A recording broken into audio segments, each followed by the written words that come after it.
Everyone, welcome back to my channel. Finally मैं वापस आ गया हूँ ना। मैं बहुत ज़्यादा परेशान थी इतने दिनों तक, और आई नो मुझे सब लोग बोल चुके होंगे, मेरा नाम भी शायद भूल चुके होंगे, मेरा चैनल भी शायद भूल चुके होंगे, और शायद ये वीडियो कोई देख भी ना रहा हो। मुझे नहीं पता। मैं अपलोड कर रहा हूँ और मैं सोच रहा हूँ कि ये कैसा जाएगा। आई एम सॉरी गाइस इतना लेट आने के लिए, और आपके दीदी को भूल गए होंगे। फिर से याद कर लो, मैं वापस आ गया हूँ। एंड आई डोंट नो मैं अब क्या ही बताऊँ आप लोगों को। मैं खुद बहुत ज़्यादा बिजी थी, और मैं खुद को बहुत ज़्यादा डिमोटिवेट फील करवा रही थी। आई डोंट नो मुझे आ रहा था डिमोटिवेशन, और मैं स्टार्ट नहीं कर पा रही थी कोई भी चीज़ें। और मेरी ऑनगोइंग एफ या ए पॉजिटिव लव उसका उसे मैं रिकॉर्ड करना चाह रही थी, बट टाइम मैनेज नहीं हो रहा था, और साथ ही साथ पता नहीं क्यों मुझे बहुत ज़्यादा खुद पे डिमोटिवेशन आ रहा था, और मैं कुछ नहीं कर पा रही थी कि मैं कुछ करूँ। बट ओके, कोई ना मैं और बकवास नहीं करूँगा, और ना ही और ज़्यादा आप लोगों को पकाऊंगा। तो थंबनेल और टाइटल देखकर आपको समझ आ ही गया होगा कि यहाँ पे ये एक न्यूज़ स्टोरी है। हाँ, मैं एक न्यूज़ स्टोरी के साथ कम बैक कर रही हूँ, तो मैं नहीं चाहती थी कि मैं पुराना देकर ही स्टार्ट करूँ। मतलब न्यू से स्टार्ट करते हैं, और पुराना वाला भी कंटिन्यू रहेगा, मैं उसे भी कंप्लीट करूँगी। एंड ये वन शॉट है तो ज़्यादा बड़ा नहीं होगा। आई मीन ये आई थिंक इस पार्ट में भी कंप्लीट हो सकता है, या फिर इसका एक और पार्ट भी हो सकता है, तो डोंट वरी। ओके, तो स्टोरी का नेम मैंने अभी तक तय नहीं किया है, बट जब अपलोड होगा आप लोगों को पता चल जाएगा। ओके, तो इसे ये एक वन शॉट है, और ये एक अरेंज मैरिज बेस पे है। ठीक है, काफ़ी दिनों से चल रहा था ये मेरे माइंड पे। तो चलिए शुरू करते हैं हम लोग आज का ये स्टोरी। और ये वन शॉट है तो मैं स्टोरी का कोई भी हिंट नहीं दूंगा, आपको ये स्टोरी में पता चलेगा। तो डायरेक्ट स्टार्ट करते हैं हम लोग आज का ये स्टोरी। स्टोरी की स्टार्टिंग होती है, और यहाँ पे हमें शुरुआत में एक मैरिज दिखाया जाता है। दो पर्सन एक दूसरे के आमने सामने खड़े थे, एंड वो लोग अभी एक प्रीस्ट के सामने खड़े थे। वहाँ पे बहुत सारे लोग थे, बहुत सारे लोग जो वहाँ पे बैठकर उन दो पर्सन की शादी देख रहे थे। वहाँ पे कुछ गिने चुने लोग थे, ज़्यादा नहीं, मतलब कुछ अपने लोग थे, और कुछ मतलब बहुत कम था, इतनी ज़्यादा लोग वहाँ पे नहीं थे। गिने चुने लोगों को ही वहाँ पे इनवाइट किया गया था। एंड वहाँ पे दो पर्सन अभी आमने सामने खड़े थे। पहला पर्सन जिसका फेस पूरी तरीके से ब्लैंक था, और कन्फ्यूजन, और साथ ही साथ मतलब कोई एक्सप्रेशन नहीं था, पर हाँ, इसके फेस को देखकर कोई भी कह सकता था कि वो ब्लाइंडली वहाँ पे खड़ा था। दूसरा पर्सन जो वहाँ पे खड़ा ज़रूर था, पर अपनी होशों में या फिर आवाज़ों में नहीं था, या फिर कह लो कि वो समझ तो बहुत कुछ पा रहा था, पर अभी कोई रिएक्शन देने का उसके पास कोई रास्ता नहीं था। वो वहीं पे बस चुपचाप खड़ा था। वहाँ पे जो प्रीस्ट खड़ा था वो कहता है, तो अब आपकी शादी शुरू होती है। यहाँ पे एक शादी हो रही थी। हाँ, वो दो पर्सन जो अभी आमने सामने खड़े थे, वो लोग अभी वहीं पर अपनी शादी के लिए खड़े थे। वो प्रीस्ट उन्हें शादी की वोस लेने के लिए बोल रहे थे। एंड यहाँ पे वो दो पर्सन चुपचाप वहीं पर एकदम ब्लैंकली ही वो सारी रस्में कर रहे थे जो वो प्रीस्ट बोल रहा था, एकदम जैसे वो लोग रोबोट की तरह काम कर रहे हों। वो लोग धीरे धीरे अपनी वाउस, अपने रिचुअल कंप्लीट करते हैं। जहाँ पे पहला पर्सन जो उस दूसरे वाले पर्सन से थोड़ा सा थोड़ा सा टॉल था, वो उस सामने वाले पर्सन का, मतलब जो उससे थोड़ा सा हाइट में छोटा था, वो उसका हाथ पकड़ता है। आई मीन ये एक रिचुअल में था, तो वो उसके हाथ को पकड़ के वहाँ पे उसे रिंग पहनाता है, क्योंकि प्रीस्ट ने उसे रिंग पहनाने के लिए कहा था। तो यहाँ पे वो पर्सन उसे रिंग पहनाता है, एंड वैसे ही वो दूसरा पर्सन भी सेम तरीके से उसे रिंग पहनाता है। एंड उनकी शादी कंप्लीट होते ही उसके सामने जो प्रीस्ट था वो उन्हें शादी को लॉक करने के लिए कहते हैं। एंड वो दो पर्सन ब्लैंकली ही एकदम चुपचाप एक दूसरे की तरफ देखते हैं। पहला जो टॉल पर्सन था वो उस सामने वाले पर्सन का हाथ पकड़ के उसे अपने पास लेता है, आई मीन एकदम सामने, और वो उसकी तरफ झुककर अपने हाथ को उसके फेस पे रखता है, और वो चुपचाप अपने हाथ को उसके लिप्स पे रखकर उस फिंगर पे किस करता है। सब लोगों को लग रहा था कि ये किस उन्होंने लिप्स पे किया था, पर ऐसा नहीं था, ये किस नहीं था। वहाँ पे उस पर्सन ने बस अपनी उंगली पे किस किया था, अपने थंब पे, जहाँ पे वो होने के बाद सब लोग, आई मीन किस होने के बाद सब लोग क्लैपिंग करते हैं। एंड क्लैपिंग के बाद उनकी शादी कंप्लीट होता है, एंड वहाँ पे एक बैंक्वेट स्टार्ट होता है। वहाँ पे सब लोग बहुत हैप्पी के साथ अपना बैंक्वेट एंजॉय करते हैं। वो दो पर्सन वहीं पे चुपचाप खड़े थे, एंड सब लोगों को देखे जा रहे थे। पहला जो टॉल पर्सन था वो जो दूसरे वाले पर्सन से एकदम हट चुका था, मतलब रिचुअल ख़त्म तो वो उसे एकदम दूर ही हो चुका था। वो वहाँ से दूर होकर अपने सामने एक पर्सन की तरफ देखते हुए कहता है, भाई मैं जा रहा हूँ, मुझे यहाँ पे अच्छा नहीं लग रहा। ये कहकर वो वहाँ से जाने लगा, तो ये देखकर उसका भाई उसके हाथ को पकड़ते हुए कहता है, वांग जी ये क्या कह रहे हो तुम, ये तुम्हारा शादी का बैंक्वेट है, तुम यहाँ इसे छोड़ के कैसे जा सकते हो, और तुम्हारा हस्बैंड भी वहाँ पे है। ये सुनकर वो पर्सन जिसका नाम हाँ लान वांग जी था, वो अपने भाई की तरफ देखता है, और वो कहता है, भाई मैंने आपकी बात मान ली, आपने जो कहा मैंने वही किया है, अब मुझे प्लीज़ जाने दीजिए, मुझे अकेला रहना है। ये सुनकर वो मतलब उसका भाई जो कहता है, वांग जी ट्राई टू अंडरस्टैंड, यहाँ पे गेस्ट है, तुम ऐसे ही गेस्ट और तुम्हारे हस्बैंड को छोड़ के नहीं जा सकते हो। अच्छा तुम जाना चाहते हो तो तुम अपने हस्बैंड को लेके जाओ, वरना मैं तुम्हें नहीं जाने दूंगा। ये सुनकर वो पर्सन यानी कि लानवांग जी, जो अब अपने गुस्से को कंट्रोल नहीं कर पा रहा था, वो अपने दांत पीसते हुए कहता है, मैं उसे लेके नहीं जाना चाहता। आप क्यों नहीं समझ पा रहे हो? मुझे नहीं जाना उसके साथ। आपने कहा कि मुझे इससे शादी करना है, मैंने कर लिया है, तो अभी मुझे अकेला रहना है, तो मैं उसे नहीं लेके जा सकता। आप इसे यहाँ से लेके जाइए, मैं नहीं लूँगा। ये कहकर वो वहाँ से जाने लगा कि तभी उसका भाई उसका हाथ पकड़ते हुए कहता है, वांग जी तुम मेरी बात को सुनोगे या फिर नहीं, वरना मैं तुम्हें यहाँ से नहीं जाने दूंगा। ये सुनकर जो लानवांग जी था वो अपने भाई की तरफ देखता है और अपने गुस्से को शांत करने की कोशिश करते हुए कहता है, भाई। तभी उसके बात को काटते हुए उसके भाई यानी कि लान शिचैन कहते हैं, वांग जी प्लीज़ आई रिक्वेस्ट यू, उसे लेके जाओ अगर तुम्हें जाना है। वो अब तुम्हारा हस्बैंड है, अब उसकी जिम्मेदारी तुम्हारे हाथ में है, तो तुम उसे लेके जाओ।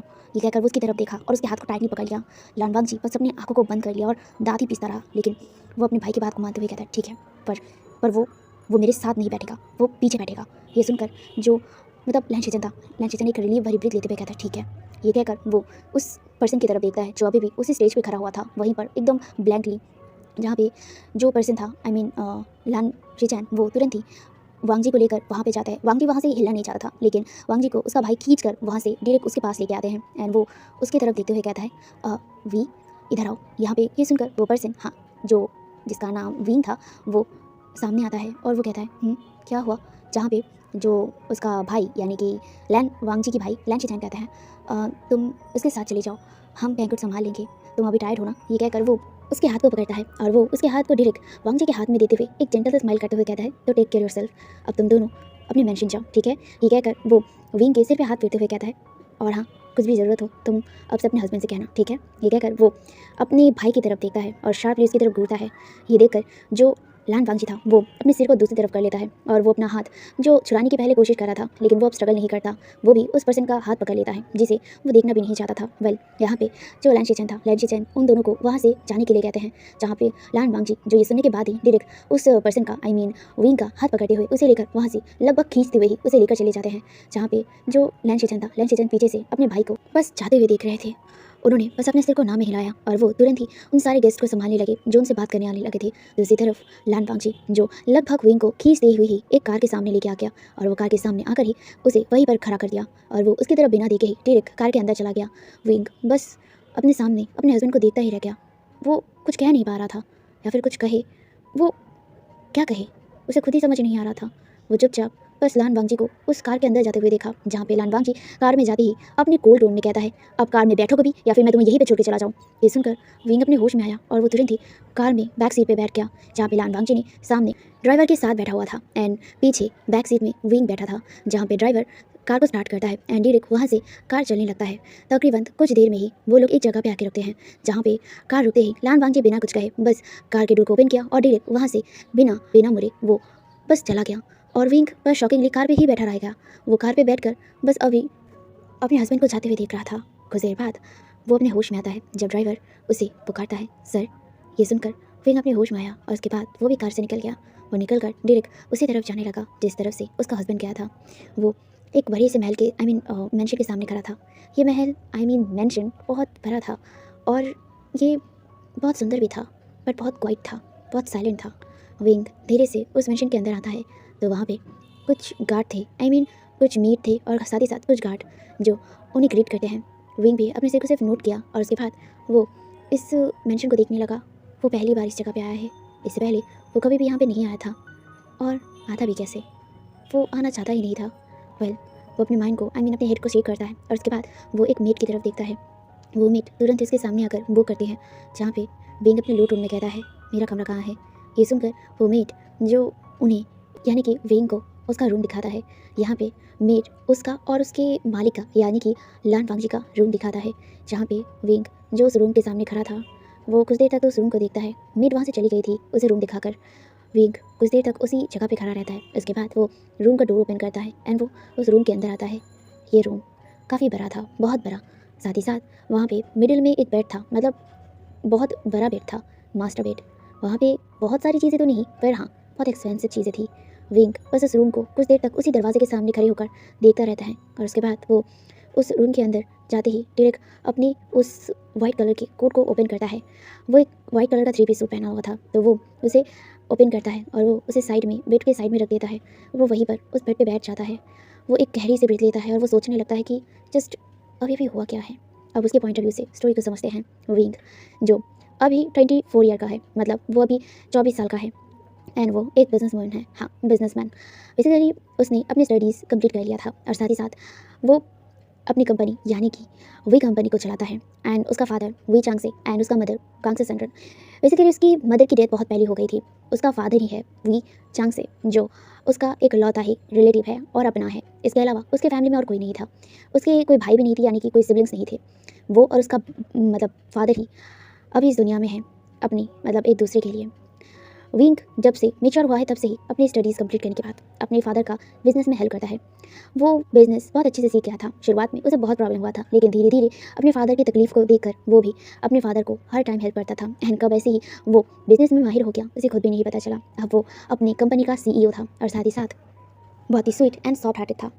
वो हमेशा ही हर पर्सन से बहुत ही सॉफ्टली बात करता था और उसकी स्वीट नेचर से ही सब लोग उसे खुद अप्रोच करते थे बिजनेस में। इसीलिए भी विंग सक्सेसफुल हुआ करता था। विंग बहुत ज़्यादा हैंडसम भी था एंड काइंड ऑफ बहुत ज़्यादा क्यूट ब्यूटीफुल भी था। उसकी स्माइल से तो हर अदाएँ मतलब हर लड़कियों को बहुत ज़्यादा पसंद था एंड उसकी अदा तो बहुत अलग थी सबके लिए। विंग सबसे फ्लर्ट ज़रूर करता था पर फन वे में, कभी भी किसी को लेकर सीरियस नहीं था।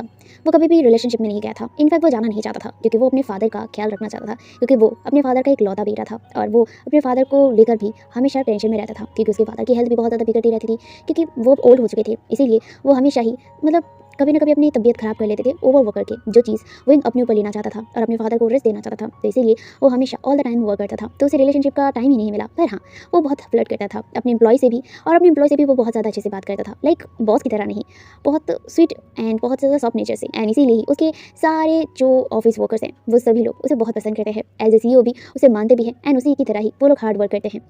ये हो गया विंग का इंट्रोडक्शन। और अभी हम लोग उसके इस शादी वाले मैटर के बारे में जानते हैं। विंग जो अपने फादर की हर बात मानता था, वो अपने फादर का एक आदर्श बेटा था। हाँ, आदर्श बेटा। वो अपने फादर की कोई भी बात नहीं डाल सकता था। बेसिकली उसके फादर की एज हो रही थी और साथ ही साथ उनकी तबीयत खराब हो रहा था, तो वो चाहते थे कि उनके बेटा शादी कर ले एंड वो उसे हैप्पी देखना चाहते थे। तो इसीलिए उन्होंने कई बार अपने बेटे को कहा कि वो शादी कर ले एंड विंग इस चीज़ को पता नहीं क्यों मतलब नहीं चाहता था, क्योंकि वो अभी अपने बिजनेस को लेकर बहुत बिजी था। लेकिन उसका ये फादर की इच्छा था, तो इसीलिए वो चाहता था कि ठीक है, उसके फादर अगर किसी को पसंद करते हैं उसके लिए तो वो उसी से शादी करेगा। तो उसके फादर ने ये सुना और उसके बाद वो स्माइल किया और बस उसके बाद विंग को पता नहीं था इस बारे में, उसके फादर ने उसके बाद कुछ नहीं कहा एंड अचानक ही सडनली एक दिन उसके फादर उसके पास आए और उसके बाद उसके हाथों में वेडिंग ड्रेस पकड़ा दिया और पकड़ने के बाद वो उसे कहा, विंग इसे पहन लो, आज तुम्हारी शादी है। विंग ये सुनकर बहुत ज़्यादा शॉक हो गया था। उस टाइम वो अपना पेपर वर्क कर रहा था, कुछ मीटिंग्स को लेकर अपने असिस्टेंट से बात कर रहा था, लेकिन अचानक ये सुनने के बाद उसके हाथ से वो पेपर सी गिर गए थे और वो अपने फादर की तरफ शॉकिंगली देख रहा था। लेकिन उसके फादर की स्माइल को देखकर उसने कुछ नहीं कहा, वो हंसते हुए बस स्माइल किया और वो उस ड्रेस को पकड़ा और डायरेक्ट जाके चेंज करके बाहर आ गया। और उसके फादर वहीं पे वेट कर रहे थे। वो बस अपने मतलब जो फादर था अपने बेटी का हाथ पकड़ा और वो उसे लेकर कार में बैठकर डायरेक्ट कहीं पे चला गया एंड विंग भी बस अपने फादर के साथ चला गया। एंड कुछ देर में ही वो लोग एक बहुत बड़े से एंड बहुत खूबसूरत सी जगह पे आ गए, जो बहुत खूबसूरत तरीके से डेकोरेट किया गया था। विंग बस उसे देखता रह गया। उसके फादर जो बहुत हैप्पीली उसके हाथ को पकड़ के सबसे बात करते हुए डायरेक्ट वहाँ पे आते हैं एंड वो वहाँ पे आते ही डायरेक्ट एकदम स्टेज के सामने आके खड़े हो गए। विंग बस उस स्टेज को देख रहा था एंड उसने देखा कि वहाँ पे कोई खड़ा था। विंग ब्लैंक था एंड ब्लैंकली वो सब कुछ देखे जा रहा था। उसके फादर उसे शादी पे लेके आए हैं। उसकी शादी किससे? हालांकि उसके फादर ने इस बारे में शायद बताने की उसे कोशिश किया था। हाँ, बताने की एक बार कोशिश किया था कि वो शादी तय करना चाहते हैं और विंग ने ऐसे ही कह दिया था कि आप जिसे शादी करवाना चाहते हैं उसी से ही वो कर लेगा, वो भी बिना झिझके, और उसे कोई फ़र्क नहीं पड़ता कि वो कौन है। बस विंग ने ये कह दिया था और उसके फादर ने मानकर उसकी शादी भी तय कर दिया। विंग ने कुछ नहीं कहा, उसे कहने के लिए कुछ था ही नहीं।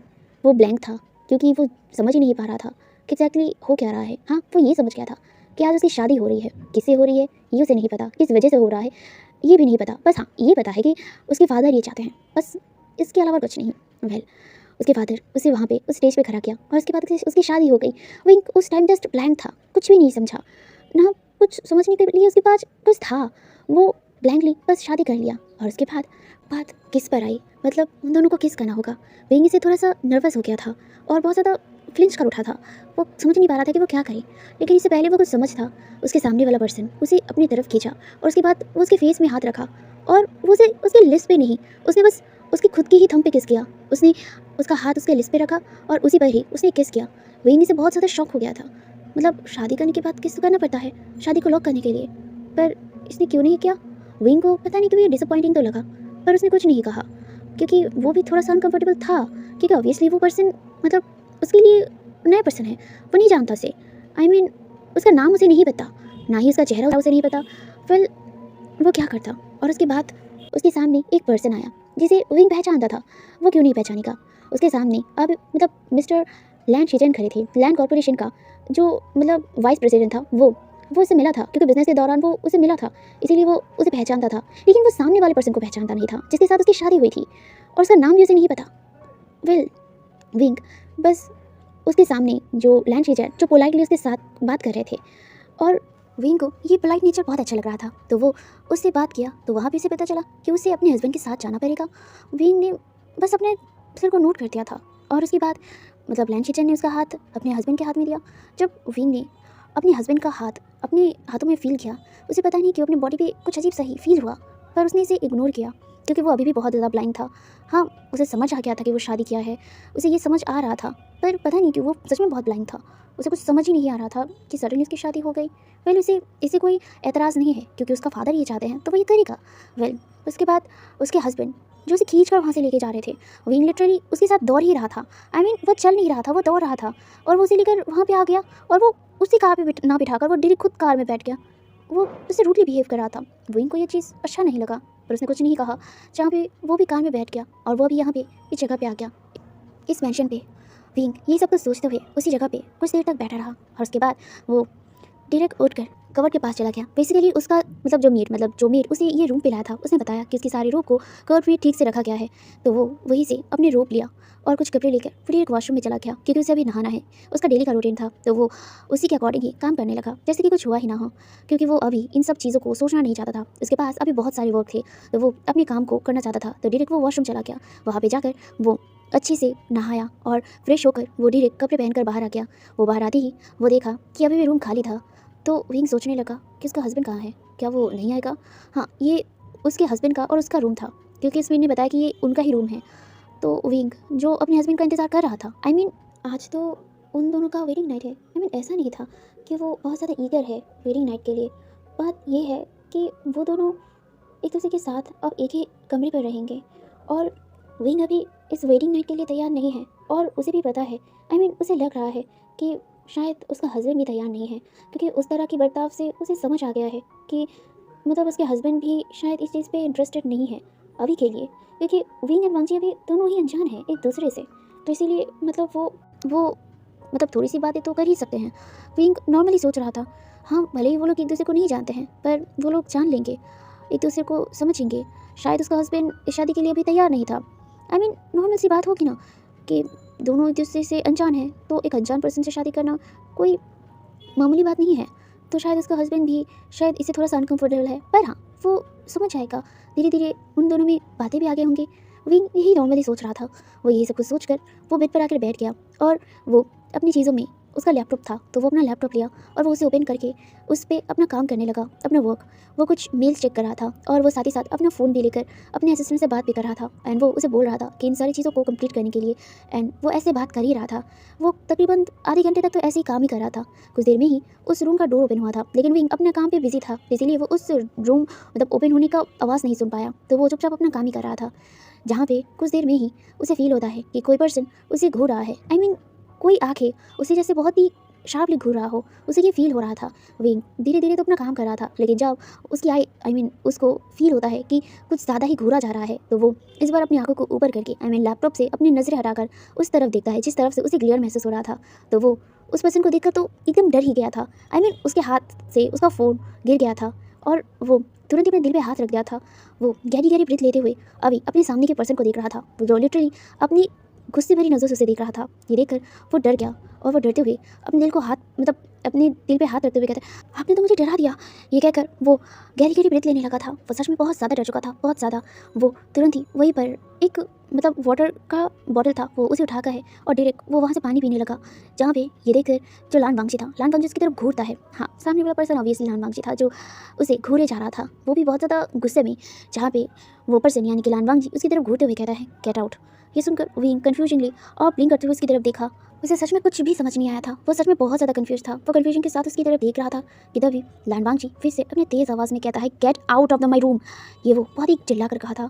ये सुनकर विंग और भी ज़्यादा डर गया और वह डरते हुए तुरंत ही खड़ा हो गया था, जहाँ पे लानवांगजी उसकी तरफ गुस्से भरी नज़र से देखते हुए कहा, तुम मेरे रूम में नहीं रह सकते हो, ये मेरा कमरा है, मैं यहाँ पे रहूँगा और तुम किसी और रूम में रहो, बट मेरे पास आने की कोशिश भी मत करना। गेट आउट, और आइंदा से अपना ये शक्ल मुझे मत दिखाना, मुझे नहीं देखना है तुम्हारा शक्ल। ये कहकर वो गुस्से में अपना मुंह फेर लिया। विंग ये सुनकर उसे जैसे कि झटका सा लगा। उसका हस्बैंड उसे देखना नहीं चाहता, पर क्यों? क्या क्या वो उसे पसंद नहीं करता? हाँ, विंग को लगा था कि शायद उन्हें ये एक्सेप्ट करने में टाइम लगेगा, पर वो लोग वो उसे इतना गुस्सा होगा, विंग को समझ नहीं आ रहा था कि वो क्या कहे, क्योंकि आज से पहले उसे कभी भी किसी ने ऐसे बात नहीं किया था। इनफैक्ट इतनी रूडली कभी नहीं बात किया था। सब लोग उसे पोलाइटली बिहेव करते थे, क्योंकि वो खुद ही बहुत पोलाइट के साथ सबके साथ बात करता था, तो सब लोग उसे बहुत काइंडली बिहेव करते थे। और आज से मतलब कभी भी उसे किसी ने ऐसे जोर से चिल्लाकर बात नहीं किया था। उसके फादर भी नहीं, उसके फादर भी उसे बहुत ज़्यादा प्यार से बात करते थे। और विंग इसीलिए ही आदत नहीं था इन सारे ज़ोर से चिल्लाकर डांटते हुए या फिर चिल्लाते हुए बात सुनने की, तो वो सच में बहुत ज़्यादा डर चुका था। वो बस लानवांगजी की बातों को सुना, जिससे उसे सच में बहुत बुरा लगा। उसने एक्सपेक्ट नहीं किया था कि लानवांगजी उसे ऐसे डांटेगा, उस पर चिल्लाएगा और उसे रूम से निकालेगा। विंग बस ये सब कुछ सुना और उसके बाद उसने कुछ नहीं कहा, क्योंकि वो ऑलरेडी डर चुका था लानवांगजी की डार्क ऑरा और साथ ही साथ उसकी इतनी डीप और इतनी गुस्से भरी टोन को सुनकर उसने हिम्मत नहीं किया कुछ कहने की।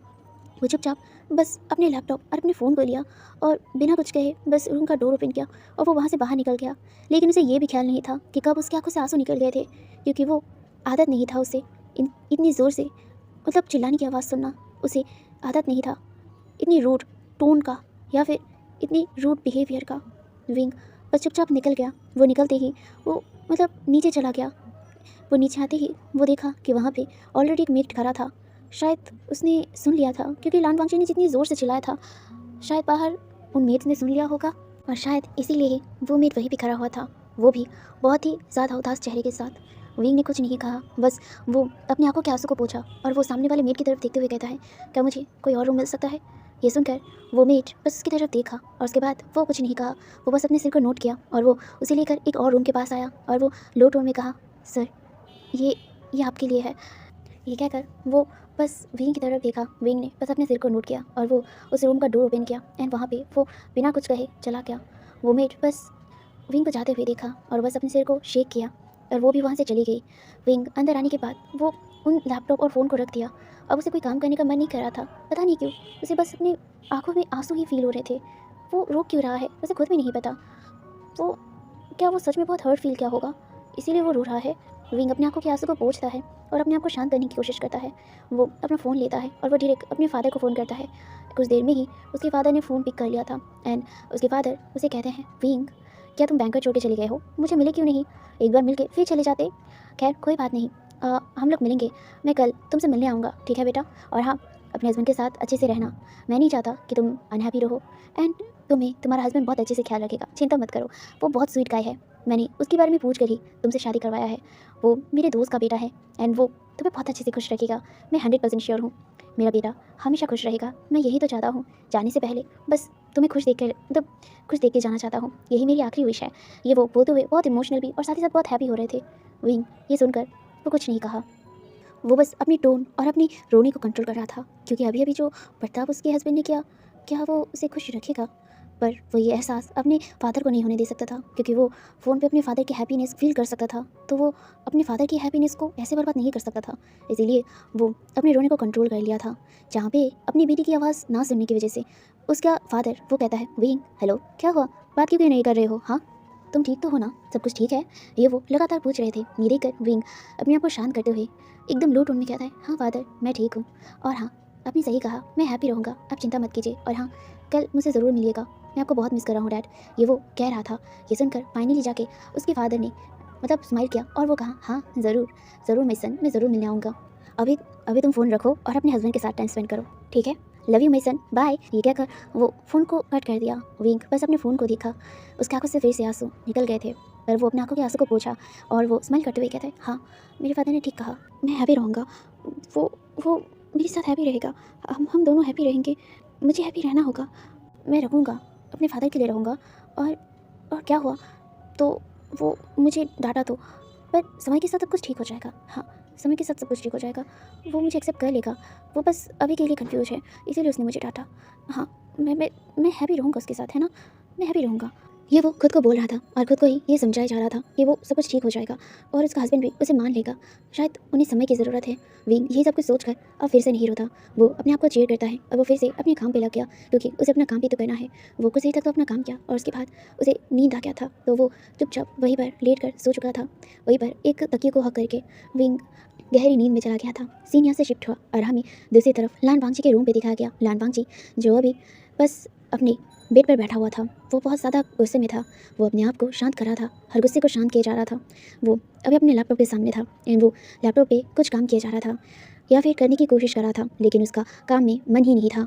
वो अपने लैपटॉप को बंद करता है और वो उसे बेड पे फेंकता है और अपने आप को शांत करने के लिए वो उठकर इधर से उधर खड़ा होता है, लेकिन उसे शांति नहीं मिल रही थी।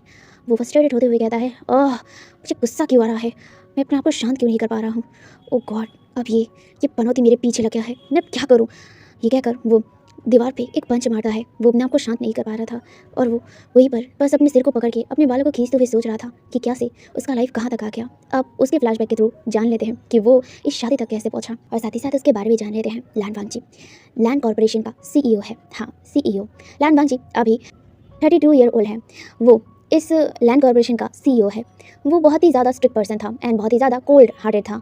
उसे कोल्ड प्रिंस नाम से भी जाना जाता था। बेसिकली वो ज़्यादा पब्लिकली नहीं आता था। उसकी ज़्यादा से ज़्यादा कंपनीज जो वर्क थे वो उसका बड़ा भाई लैंड चेजान संभालता था। वो बस ऐसे ही अपने काम को किया जाता था। वो ज़्यादा पब्लिकली आना पसंद नहीं करता था, तो इसीलिए वो मीडिया में भी बहुत कम आता था। पर हाँ, उसका नाम सब लोग जानते थे। इस चाइना में ऐसा कोई नहीं था जो लान वांगची का नाम नहीं जानता था। ऑब्वियसली वो ऐसे ही आइस कोल्ड प्रिंस के नाम से ऐसे ही जाना नहीं जाता था। वो बहुत ज़्यादा पॉपुलर नेम था और साथ ही साथ लान वांगची का चेहरा ज़्यादा लोगों ने नहीं देखा। ज़्यादा मतलब पब्लिकली नहीं, क्योंकि लान वांगची इस चीज़ से दूर ही रहता था। इस मीडिया प्लेटफॉर्म से दूर ही रहना उसके लिए मतलब कंफर्टेबल था। वो बिल्कुल भी कंफर्टेबल नहीं था लोगों के सामने जाना और सेंटर ऑफ अट्रैक्शन बनना तो उसे बिल्कुल पसंद नहीं, और ना ही लोगों से बात करना। इसीलिए वो इन सब से दूर रहता था और अपने काम में ही फोकस करता था। बेसिकली लैंड कॉर्पोरेशन का CEO पहले उसका अंकल था। लान वांगची की फैमिली में उसके पेरेंट्स नहीं थे, उसका भाई और उसका अंकल ही है। बेसिकली ये कंपनी उसके अंकल ने उसे सौंप दिया था, उसे और उसके भाई को। तो वो इस कंपनी का CEO बन गया था और वाइस प्रेसिडेंट उसका भाई। अब उसका अंकल कोई काम नहीं करता है, वो अब इन सब कामों से रिटायर हो गए थे और वो अपने घर पे ही रहते थे। बेसिकली लैंड फैमिली का अपना खुद का मतलब मैंशन था एंड वांगजी का खुद का मैंशन। वो अपने मैंशन में अकेला रहना पसंद करता था, वो लोनली रहता था। आई मीन ज़्यादा लोगों से बात करना उसे पसंद नहीं था सिवाय अपने भाई के। फिर लैंड वांगजी जो कभी भी शादी नहीं करना चाहता था। ऑब्वियसली वो 32 ईयर ओल्ड हो चुका था, लेकिन अभी भी शादी करने का कोई नाम उसका नहीं था। लेकिन उसका अंकल यानी कि लैंड चिरैन जो ये नहीं चाहते थे, लैंड चिरैन चाहते थे कि उनका नेफ्यू शादी करे और उनके भी बेबीज़ हो, बच्चे हो और वो हैप्पी रहे, क्योंकि वो ओल्ड हो रहे थे और वो भी चाहते थे कि उनके नेफ्यूज़ हैप्पी रहे उनके फैमिली के साथ, वो भी खुद का फैमिली बनाए और हैप्पी रहे। बट ये होना मतलब मुश्किल था, खास करके लैंड वांगची के मतलब साइड से। उन्हें अपने बड़े नेफ्यू से कोई प्रॉब्लम नहीं था, क्योंकि उसके बड़े नेफ्यू ऑलरेडी किसी को पसंद करता था, वो उसे जल्दी शादी कर लेता। लेकिन उन्हें अपने छोटे वाले नेफ्यू से बहुत ज़्यादा चिढ़ था, क्योंकि उन्हें पता है कि इतना खड़ूस इंसान का कोई भी पर्सन से कुछ भी नहीं हो सकता। आई मीन उसकी इस छोटे नेफ्यू का कुछ हो ही नहीं सकता था। वो समझ गए थे, क्योंकि उसका छोटा नेफ्यू बिल्कुल उसी की तरह बन गया है। आई मीन एकदम कोल्ड हार्टेड। हालांकि लैंड चिरैन नहीं चाहते थे कि उनका नेफ्यू ऐसा बने, पर वो बचपन से ही दोनों को ऐसे ही मतलब रूल्स रेगुलेशंस पे बड़ा किया था। लेकिन वो समझ नहीं पाए कि इन रूल्स एंड रेगुलेशन के चक्कर में उनका नेफ्यू ऐसा कोल्ड बन जाएगा। मतलब कुछ भी उनका नेफ्यू किसी की तरफ देखता भी नहीं था, किसी की तरफ इंटरेस्ट नहीं दिखाता था। वो इसीलिए ही परेशान थे अपने छोटे नेफ्यू को लेकर। वो अपने बड़े नेफ्यू को कह दिया था कि वो शादी कर ले एंड वो मरने से पहले कम से कम मतलब अपने पोता पोती को तो देख के जाए। इस चीज़ से मतलब लैंड चिरैन को कोई भी आपत्ति नहीं था। आई मीन वो कर लेंगे शादी, लेकिन लैंड वांगजी का वो क्या। इसीलिए ही लैंड चिरैन अब लग गए थे अपने छोटे नेफ्यू की शादी को लेकर। वो एक दिन अपने मतलब दोनों नेफ्यू को ही अपने मैंशन बुलाया एंड दोनों नेफ्यू चुपचाप वहाँ पे चला गया डिनर पे। तो यहाँ पे डिनर पे वो लोग बात कर रहे थे कुछ देर तक। आई मीन वो लोग पहले अपना खाना कंप्लीट करते हैं और उसके बाद उसी टेबल पे रहते हैं। यहाँ पे लैंड चिरैन जो ऐसे ही इधर उधर की बातें करते हैं और उसके बाद अचानक ही उन्होंने बात उठा दिया लान वांगची की शादी को लेकर। ये सुनकर तो लान वांगची एकदम शॉक्ड हो गया था। वो शॉक्ड होकर अपने अंकल की तरफ देख रहा था, लेकिन उसके अंकल जो कहता है, वांगची मैं चाहता हूँ कि तुम शादी करो, मैं मरने से पहले पोता पोती लेके जाना चाहता हूँ, तो इसीलिए मैं चाहता हूँ कि तुम जल्द से जल्द शादी करो। अगर तुम्हारी पसंद का कोई है तो तुम उसे शादी करो, वरना मैं तुम्हारे लिए अपनी तरफ से एक सुइटेबल पार्टनर ढूंढूंगा। ये कहकर वो उसकी तरफ देखा और ये सुनकर ही लान वांगची एकदम शॉक्ड हो गया और वो कहा, अंकल ये आप क्या कह रहे हैं? बेसिकली वो अपने अंकल के सामने ज़ोर से बात नहीं करता था। ऑब्वियसली वो अपने अंकल का बहुत रिस्पेक्ट करता था, बहुत ज़्यादा। वो अपने अंकल को मतलब डिसरिस्पेक्ट कभी नहीं किया था, क्योंकि बचपन से उसका अंकल ही उसे पाल-पोस के बड़ा किया था और वो अपने अंकल से बहुत प्यार भी करता था। इसीलिए वो अपने अंकल की बात को ठुकरा भी नहीं पा रहा था और ना ही इस चीज़ को बर्दाश्त भी कर पा रहा था। लेकिन फिर भी वो थोड़ा-सा रिस्पेक्टफुली ही, थोड़ा नहीं, बहुत ज़्यादा रिस्पेक्टफुली ही कहा, "अंकल, ये नहीं हो सकता। मैं अभी शादी के लिए तैयार नहीं हूँ।" ये सुनकर उसका अंकल उसकी तरफ घूर के देखा और वो कहा, "पर मैं चाहता हूँ कि तुम शादी करो और ये मेरा ऑर्डर है, तुम्हें शादी करना होगा। मैं नहीं चाहता कि मैं ऐसे ही तुम्हारी तुम्हारे बच्चों को ना देखकर मर जाऊँ। तुम्हें क्या लगता है? हाँ, मैं 1000 साल तक ज़िंदा रहूँगा। मेरी अब एज हो चुकी है। अब मुझे भी तो जाना होगा इस दुनिया को छोड़कर। उससे पहले मुझे मुझे पोता-पोती देखना है।" ये कहकर वो उसकी तरफ देखा। ये सुनकर वांगजी बस अपनी मुट्ठी को टाइट किया, लेकिन वो इसका जवाब नहीं दे पा रहा था। वो क्या दे वो समझ नहीं पा रहा था। ऑब्वियसली वो एक इंट्रोवर्ट पर्सन था, तो वो कुछ जवाब देने की हालत में नहीं था। वो बस अपने बड़े भाई की तरफ देखा, जो ये सब कुछ समझ पा रहा था। और वो ये सब कुछ समझकर अपने मतलब अंकल की तरफ देखा, लेकिन उसके अंकल ने बस उसकी तरफ शार्प ग्लेयर दिया, ये समझाते हुए कि तुम मतलब बात में कोई बात नहीं करोगे, मतलब इंटरफेयर नहीं करोगे। तो ये सुनकर मतलब उसका भाई भी चुप हो गया। बेसिकली वो दोनों ही अपने अंकल को बहुत रिस्पेक्ट करते थे और उसके बात को जैसे कि आदर्श की तरह मानते थे। तो वो लोग कुछ नहीं कहा। जहाँ पे लैन जो चिरन थे वो डायरेक्ट ही कह दिया कि अगर उसका कोई पसंद का नहीं है तो वो खुद अपनी पसंद की कोई मतलब किसी से उसकी शादी करवा देंगे। बस ये सारी चीज़ें वो शांत से मतलब वांगजी एकदम शांति के साथ सुना, लेकिन उसे मन ही मन बहुत ज़्यादा इरिटेटिंग और बहुत ज़्यादा गुस्सा आ रहा था। लेकिन वो ये गुस्सा अपने अंकल के ऊपर उतार नहीं सकता था। वो अपने आप को शांत करने की कोशिश करने लगा। कुछ देर तक उन लोगों की ये टॉपिक पे बात हुआ और उसके बाद लैन वांगजी मतलब अपने अंकल को ग्रीट किया और डायरेक्ट वहाँ से अपने मेंशन की तरफ चला गया। लैन शिचन और लैन चिरन बस अपने सामने अपने छोटे नेफ्यू को जाते हुए देखे जा रहे थे। उन दोनों ने अपने सिर को नाम में हिलाया और उसके बाद लैन शिचन कहते हैं, "अंकल, क्या आप श्योर हैं कि वो शादी करेगा?" ये सुनकर लैन शिचन की तरफ लैन चिरन देखते हैं और वो कहते हैं, "वो ज़रूर करेगा। मैं उसे करवा कर रहूँगा। अगर ऐसा ही चलता रहा तो वो ऐसे ही हमेशा कुंवारा रहेगा और वो कभी शादी नहीं करेगा। लेकिन मैं नहीं चाहता हूँ कि वो ऐसा रहे। वो शादी करे और हैप्पी रहे। मैं यही चाहता हूँ और इसके लिए मुझे कुछ भी करना पड़े तो मैं करूँगा।" ये कहकर वो लैन मतलब शिचन की तरफ देखा। शिचन पे अपने अंकल की तरफ कन्फ्यूजन देखा। सीन यहाँ से शिफ्ट हुआ और यहाँ से तकरीबन 1 हफ्ते बाद ही लैन वांगजी जो उस टॉपिक के बाद से मतलब एक बार भी अपने अंकल से या फिर अपने भाई से बात नहीं किया था। वो चुपचाप बस अपने काम पे फोकस कर रहा था। अपने काम में ही इतना बिजी हो गया था कि वो उस टॉपिक को भूल गया था। लेकिन सडनली ही उसके कंपनी पे उसका अंकल आया और ये बात तुरंत ही उसका असिस्टेंट आकर उसे बताया। ये सुनकर वांगजी शॉक्ट हो गया था, क्योंकि जब से उसका अंकल रिटायर लिया था अपनी कंपनी से रिटायर लिया था, वो कभी भी इस कंपनी पे नहीं आए थे। लेकिन सडनली इसके अंकल यहाँ पे आए, सब कुछ ठीक है ना, यही सोचकर वो चुपचाप वहाँ से निकल गया। अपने ऑफिस से निकल कर वो डायरेक्ट नीचे आ गया अपने अंकल के पास, जहाँ पे ऑलरेडी उसका अंकल जो वहीं पर बैठे हुए थे और वो इंतज़ार कर रहे थे अपने नेफ्यू को आने का। जहाँ पे जब उन्होंने अपने नेफ्यू को देखा वो तुरंत ही खड़े हो गए और वो उसके सामने आ गए। एंड उसके साथ कुछ गार्ड भी थे जिनके पास कुछ चीज़ें थी, जहाँ पे जो लैन चिरन था वो अपने नेफ्यू के सामने आते हुए उसके हाथ को पकड़ा, जहाँ पे उसका नेफ्यू कहता है, क्या हुआ, अब ठीक तो है ना, सब कुछ ठीक है, अब सडनली यहाँ ऑफिस पे क्यों आए हैं, क्या कुछ इंपॉर्टेंट बात है?" वो थोड़ा सा घबरा गया था क्योंकि उसके अंकल सडनली यहाँ पे आए थे। सब कुछ ठीक है ना, उनकी तबीयत ठीक है ना? जहाँ पे जो मतलब लैन चिरन कहता है, हाँ मैं ठीक हूँ, पर उतना नहीं।" ये सुनकर मतलब वांगजी उसकी तरफ देखने लगा, उसके अंकल की तरफ देखने लगा। वो उसके सिर से लेकर पैर तक देखते हुए कहता है, "क्या हुआ है आपको, क्या कुछ सीरियस मैटर है?" और वो गार्ड की तरफ देखते हुए कहता है, "तुम लोगों ने मुझे बताया क्यों नहीं, उनका तबीयत ठीक नहीं है तो उन्हें हॉस्पिटल क्यों नहीं लेके गए?" ये कहकर वो बॉडी गार्ड को डांटने ही लगा कि तभी उसके हाथों को टाइटली पकड़ते हुए लैन चिरन कहता है, "तुम मेरे साथ चलो वांगजी।" ये कहकर वो उसे वहाँ से खींचने लगे। वांगजी तब जाके नोटिस किया कि उसके अंकल ने उसके हाथ को पकड़ा। पहली बार उसके अंकल ने मतलब उसके हाथ को पकड़ा था। बेसिकली हाँ, बचपन में उसके हाथ को उसके अंकल पकड़ते थे, लेकिन जब से वो बड़ा हुआ था तब से सबके टच से मतलब अवॉइड करता था। वो स्किन कॉन्टैक्ट पसंद नहीं करता था, ठीक है? तो इसीलिए वो ये देखकर थोड़ा-सा शॉक हो गया था, लेकिन वो अपने आप को सँभाल लिया। वो कन्फ्यूज़ हो गया कि उसका अंकल उसे कहाँ लेके जा रहे हैं। वो अपने अंकल से पोलाइटली कहता है, "अंकल, क्या हुआ मुझे बताइए, क्या कुछ प्रॉब्लम है? आप मुझे कहाँ लेके जा रहे हैं?"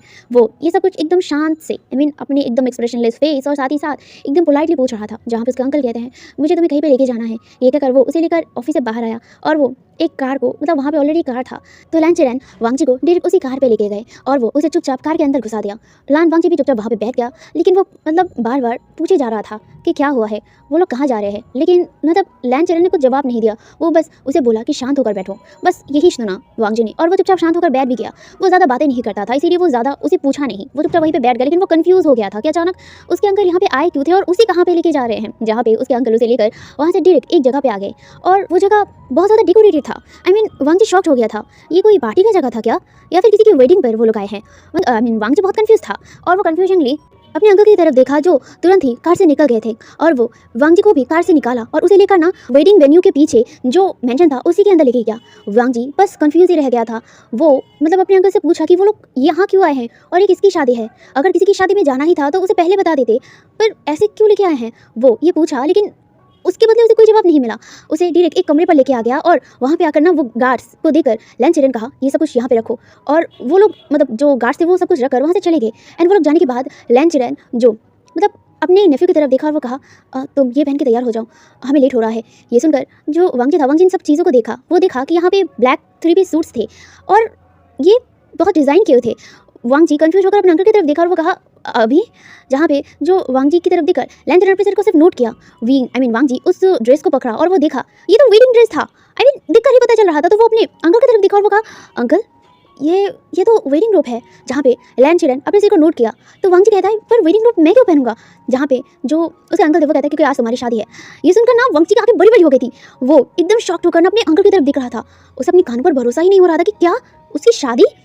वो ना अपने अंकल की तरफ देखते हुए इस बार मतलब एकदम बहुत ज़्यादा शॉक और बहुत ज़्यादा गुस्सा हो गया, और वो इस बार डिसबैलेंस मतलब अपने टंग को वो कंट्रोल नहीं कर पाया। इतने रिस्पेक्ट से तो बात कर रहा था ना, वो ना इस बार चिल्लाकर कहता है शादी मतलब क्या है आपका? मेरी मेरी कैसे शादी हो सकती है? और आज ये क्या कह रहे हैं अंकल? आप ठीक है ना? आप मैं ये शादी नहीं करूँगा। उसने ये डायरेक्टली बोल दिया। ये सुनकर लैन चिरन उसकी तरफ देखा और वो कहता है तुम्हें शादी करना होगा। ये सुनकर वांग जी कहता है अंकल मैं नहीं कर सकता। जहाँ पे जो लैन चिरन था, लैन चिरन कहता है तुम्हें करना होगा वांग जी, ये मेरा ऑर्डर है। ये सुनकर ना वांग जी अपने अंकल की तरफ घूर के देखा, पर वो तुरंत अपने मतलब फेस को नीचे कर लिया। वो ऐसे कभी भी बिहेव नहीं करता था। तो वो अपने अंकल से मतलब अपने सिर को नीचा करते हुए कहा सॉरी अंकल, ये नहीं हो सकता। अब बिना पूछे मेरी शादी किसी से तय नहीं कर सके हैं, तो मैं नहीं करूँगा ये शादी, मुझे माफ़ कर दीजिए। ये वो कहने के बाद वो वहीं पर उसी जगह पे जो बेड था ना वहाँ पे बैठ गया। वो नहीं जाएगा शादी करने के लिए। ये क्या मजाक चल रहा है? शादी कोई मजाक नहीं है, और उसकी शादी वो भी उससे बिना पूछे और उसके बिना परमिशन के उसका अंकल कैसे तय कर सकते हैं? वो ये बर्दाश्त नहीं करेगा। जहाँ पे सुनकर जो लैन चिरन था कुछ देर तक ना एकदम शांति बैठे थे, एकदम शांत। उन्होंने कुछ नहीं कहा। उन्होंने कोई आर्ग्यूमेंट नहीं किया। ऑब्वियसली उसका अंकल कभी भी आर्ग्यूमेंट कोई चीज़ को लेकर नहीं करते हैं, तो ये चीज़ एज यूजुअल था। लेकिन वांग जी सोच रहा था कि इसको लेकर उसका अंकल शायद कुछ बातें कहेगा, कुछ लेक्चर देगा, यही सब कुछ वांग जी वो बर्दाश्त कर लेगा, लेकिन वो शादी नहीं करेगा। यही सोचकर वो वहीं पर एकदम चुपचाप बैठ गया, जिद पकड़ के वो नहीं करेगा शादी। और ये तरीका कैसा है अंकल का? वो तो हैरान था उसके अंकल के कारनामों को देखकर। वो वहीं पे बैठा हुआ था और वो सोच जा रहा था कि भाई ऐसा होने कैसे दे सकते हैं, भाई कहाँ हैं? वो मन ही मन ये सब कुछ सोचे जा रहा था। उसे लग रहा था कि अब उसका अंकल ना मतलब डायलॉग देंगे, मतलब लेक्चर देंगे 1-1.5 घंटे का। तो वो इंतजार कर रहा था अपने अंकल के लेक्चर को सुनने का, लेकिन हुआ कुछ उल्टा था। वांग जी कुछ देर तक तो कोई आवाज़ ना सुनकर ना मतलब वो ना दूसरी तरफ देख रहा था। वो गुस्से में ना अपने अंकल की तरफ देख नहीं रहा था, तो वो दूसरी तरफ देख रहा था। लेकिन जब उसे कोई भी मूवमेंट ना दिख रहा था ना, कोई भी आवाज़ उसका अंकल का चिल्लाना, लेक्चर देना, वो कोई भी मूवमेंट नहीं आ रहा था ना, तो वो डायरेक्ट अपने अंकल की तरफ देखा, लेकिन वहाँ पे अंकल खड़े नहीं थे। वांग जी को एक पल के लिए शॉक हो गया, लेकिन जब उसने अपनी आंखों को नीचा किया, उसकी आंखें तो एकदम शॉक से भरी हो गई थी। उसके मुंह से तो एक बार चीख ही निकल गया था। वो तुरंत ही दौड़कर अपने अंकल के पास चला गया जो भी ज़मीन पर थे, और वो अपने चेस्ट को पकड़े हुए थे। ये देखकर वांग जी बहुत ज़्यादा डर चुका था, इतना ज़्यादा वो पैनिक हो चुका था। वो अपने अंकल के हेड को पकड़ते हुए वो कहता है अंकल क्या हुआ है आपको? आप हॉस्पिटल। वो ये क्या करना बस तुरंत ही मतलब गार्ड को बुलाने ही वाला था कि तभी उसके हाथ को मतलब लैन चिरन अपने हाथों से पकड़ते हुए कहता है वांग जी प्लीज़ तुम्हें शादी करना है मेरे लिए। मैं ज़्यादा दिन तक जिंदा नहीं रहूँगा, मैं मरने वाला हूँ। और तो क्या तुम अपने अंकल का आखिरी विश नहीं पूरा करोगे? मैं अगर मर गया तो क्या तुम खुश हो जाओगे? हाँ, तुम्हारा अंकल तुमसे यही आखिरी विश मांग रहा है। वो चाहते हैं तुम शादी करो, तुम्हारे बच्चे हो। मैं भी बनने से पहले अपने पोता पोती को देके जाना चाहता हूँ। क्या तुम अपने इस बूढ़े से अंकल के ये विश पूरा नहीं करोगे? ये वो बोल रहे थे और वो गहरी गहरी सांसें ले रहे थे बहुत ज़ोर से। ये देखा तो वांग जी और भी डर गया था, लेकिन अपने अंकल की बातों को सुनकर तो वो और भी ज़्यादा तो पैनिक हो गया था, और वो समझ नहीं पा रहा था कि वो क्या करे। वो बहुत ज़्यादा पैनिक था। वो ना अब अपने भाई को बुलाने लगा, गार्ड को बुलाने लगा, लेकिन गार्ड तो नहीं आए। लेकिन वहाँ पे उसका भाई दौड़ के आ गया था। वो दौड़ के आने के बाद वो अंकल को नीचे गिरा हुआ देखकर ना वो भी बहुत ज़्यादा डर गए, और वो ना तुरंत ही अपने अंकल के पास आ गए और वो अपने अंकल के हाथ को पकड़ते हुए कहते अंकल क्या हुआ है आपको? आप ठीक तो है ना? वांग जी क्या हुआ है अंकल को? वो ऐसे जमीन पे क्यों गिरे हैं और वो गहरी गहरी ब्रीथिंग क्यों ले रहे हैं यहाँ पे? ये सुनकर वांग जी वो सडनली ऐसे जमीन पे गिर गए हैं, और डॉक्टर को बुलाया ब्रदर। वो सांसें ठीक से नहीं ले रहे हैं, मुझे लगता है उन्हें हार्ट अटैक आया है, प्लीज़ आप कॉल कीजिए। ये सुनकर ना लैन चिरन तो खुद ही तुरंत ही दौड़ के जाने वाले थे कि तभी लैन चिरन ने उसका भी हाथ पकड़ लिया, और वो पकड़ने के बाद वो अपने नेफ्यू की तरफ देखा और वो कहा प्लीज़ वांग जी को समझाओ, मेरा ये आखिरी विश है। उसे समझाओ मैं मर जाऊँगा। अगर मैं मर गया तो मैं अपने पोता-पोती को नहीं देखूँगा। मेरा ये आखिरी विश है, मरने से पहले मैं उनके पोता-पोती को देख के जाना चाहता हूँ। अपने दोनों नेफ़्यू को खुश देख के जाना चाहता हूँ। वांगची को कहो शादी के लिए हाँ करने के लिए। मैं कोई हॉस्पिटल नहीं जाऊँगा, मैं मर जाऊँगा यहीं पे। अगर वो शादी नहीं करेगा तो मैं मेरा खुद का ट्रीटमेंट नहीं करवाऊँगा। ये कहकर वो गहरी-गहरी और भी ज़्यादा मतलब गहरी-गहरी सांसें लेने लगे थे। ये सुनकर ना जो मतलब चिरन था, आई मीन शेचन था, वो अपने छोटे भाई की तरफ देखा और कहा, वांगची शादी के लिए हाँ कर दो, वरना अंकल डॉक्टर नहीं दिखाएंगे और उनको कुछ हो जाएगा। ये सुनकर जो वांगची कहता पर भाई, तभी उसके बाद को खाते हुए मतलब जो शेचन था वो कहता है, ये फाइनल है, तुम शादी करोगे, तुम शादी करोगे, अंकल वो शादी करेगा, आप चिंता मत कीजिए, वो शादी करेगा, आप प्लीज़ डॉक्टर दिखाइए। ये कहकर वो वांगची की तरफ शार्पली देखा। वांगची जब अपने अंकल की तरफ देखा जो और भी गहरी-गहरी ब्रीथ ले रहे थे, अपने हाथ को और भी टाइटली पकड़ते हुए, वांगची के हाथ को भी टाइटली पकड़ रहे थे और वो गहरी-गहरी सांसें लेते हुए बोल रहा था, वांगची मैं मर जाऊँगा। ये सुनकर वांगची जब अपने अंकल के हाथ को टाइटली पकड़ते हुए, हाँ मैं करूँगा, मैं शादी करूँगा, ठीक है। यहाँ पे मतलब वांगची ने हाँ कर दिया था। वो अपने अंकल को छोड़ने नहीं दे सकता था क्योंकि उसका एक लौता अंकल ही है, उनके अपना सिर्फ अंकल ही है। अगर वो भी उसे छोड़ के चले जाएंगे तो वो दोनों अलग मतलब एकदम सह नहीं पाएंगे, ये बर्दाश्त नहीं कर पाएंगे, तो इसीलिए वो हाँ कर दिया था। एंड जब वांगची ने हाँ किया, सडनली ही जो मतलब चिरन था वो बहुत ज़्यादा खुश हो गए और वो ना एकदम उठकर बैठे हुए कहते, फाइनली तुम मान गए, मुझे पता था मेरा नेफ्यू कभी भी मुझे मरते हुए नहीं देखेगा। ये कहकर वो वांगची को हक कर लिया। वांगची पल के लिए थोड़ा शॉक हो गया था और वो अपने अंकल की तरफ देखने लगा। अंकल ये देखा ना, वो तुरंत अपने हाथ पे हाथ रखते हुए कहता है, मुझे अभी भी दर्द हो रहा है वांगची, मुझे उठाओ यहाँ पे। ये सुनकर वांगची अपने होश में आया, वो अपने अंकल को पकड़ा और दोनों ही मतलब उसके दोनों नेफ्यू हुई उसे उठाकर बेड पर बिठा दिया। एंड उसे बिठाने के बाद ही जो लैंड चिरन थे वो अपने दर्द भरे एक्सप्रेशन के साथ कहते हैं, वांगची ड्रेस पहन लो, शादी के लिए लेट हो रहा है, सब लोग पहुंच गए हैं। ये कहकर वो उसकी तरफ देखा। ये सुनकर वांगची सिर्फ अपने सिर को नोट किया और वो उस कपड़ों को देखा और वो उसे लेकर डायरेक्ट एकदम वॉशरूम पे चला गया। एंड वहाँ पे जाके वो डायरेक्ट तैयार होकर एकदम बाहर आ गया। वो बाहर आते ही जो उसके अंकल थे वो तुरंत ही उसके पास आए और वो उसे खींचकर वहाँ लेके जाने लगे। वांगची बस अपने अंकल को देख रहा था और अपने भाई की तरफ देख रहा था ब्लीडिंग आई से, लेकिन उसका भाई भी अपना मुंह फेर लिया। वांगची बस अपनी गहरी ब्रीथ लिया और उसके बाद वो वहीं पर जो स्टेज बनाया गया था शादी का, वो वहाँ पे चला गया। उसे आइल पे मतलब उसका अंकल खींच कर लेके जा रहे थे। वांगची देखा कि कुछ गिने चुने लोगों को ही बुलाया गया था, ज़्यादा लोगों को नहीं। वांगची ने उस चीज़ पर उतना ज़्यादा ध्यान नहीं दिया। वो अभी यही सोचने में लग गया कि आज उसकी शादी है, उसकी शादी हो रही है। ओ गॉड, वो कुछ नहीं कह पा रहा था, वो कुछ कर नहीं पा रहा था, लेकिन वो क्या करे। उसे वहाँ पे खड़ा कर दिया गया। कुछ देर बाद एक पर्सन आया एंड उसे भी वहाँ पे खड़ा कर दिया गया। वांगची उसकी तरफ देखा भी नहीं था, मतलब उसे देखना नहीं है उसने। वो इतना ज़्यादा गुस्से में था ना कि वो किसी की तरफ नहीं देख रहा था, वो चुपचाप था। कुछ देर बाद उसकी शादी हुई और उसके बाद वहाँ पे किसिंग सीन आया। वांगची इस चीज़ से बहुत ज़्यादा इरिटेट हो गया था, लेकिन वो अपने आप को बस शांत कर रहा था। वो बस वहाँ पे गया, उसे उस पर्सन को देखा, लेकिन उतना ज़्यादा फोकस नहीं किया। वो बस वो उसे पकड़ा और वो अपने उंगली को रखकर उसे किस किया। आई मीन उसे किस भी नहीं कहा जा सकता था, बस वैसे करके वो वहाँ से जस्ट निकलना चाहता था शादी कंप्लीट होने के बाद। लेकिन उसके गले तो इसे एकदम माली की तरह झुला कर दे दिया। आई मीन एकदम उसके हाथ में जैसे बांध दिया एक पर्सन को। वो अकेला रहना पसंद करता है, लेकिन यहाँ पे किसी और को बांध दिया गया। वो अब क्या कर सकता था।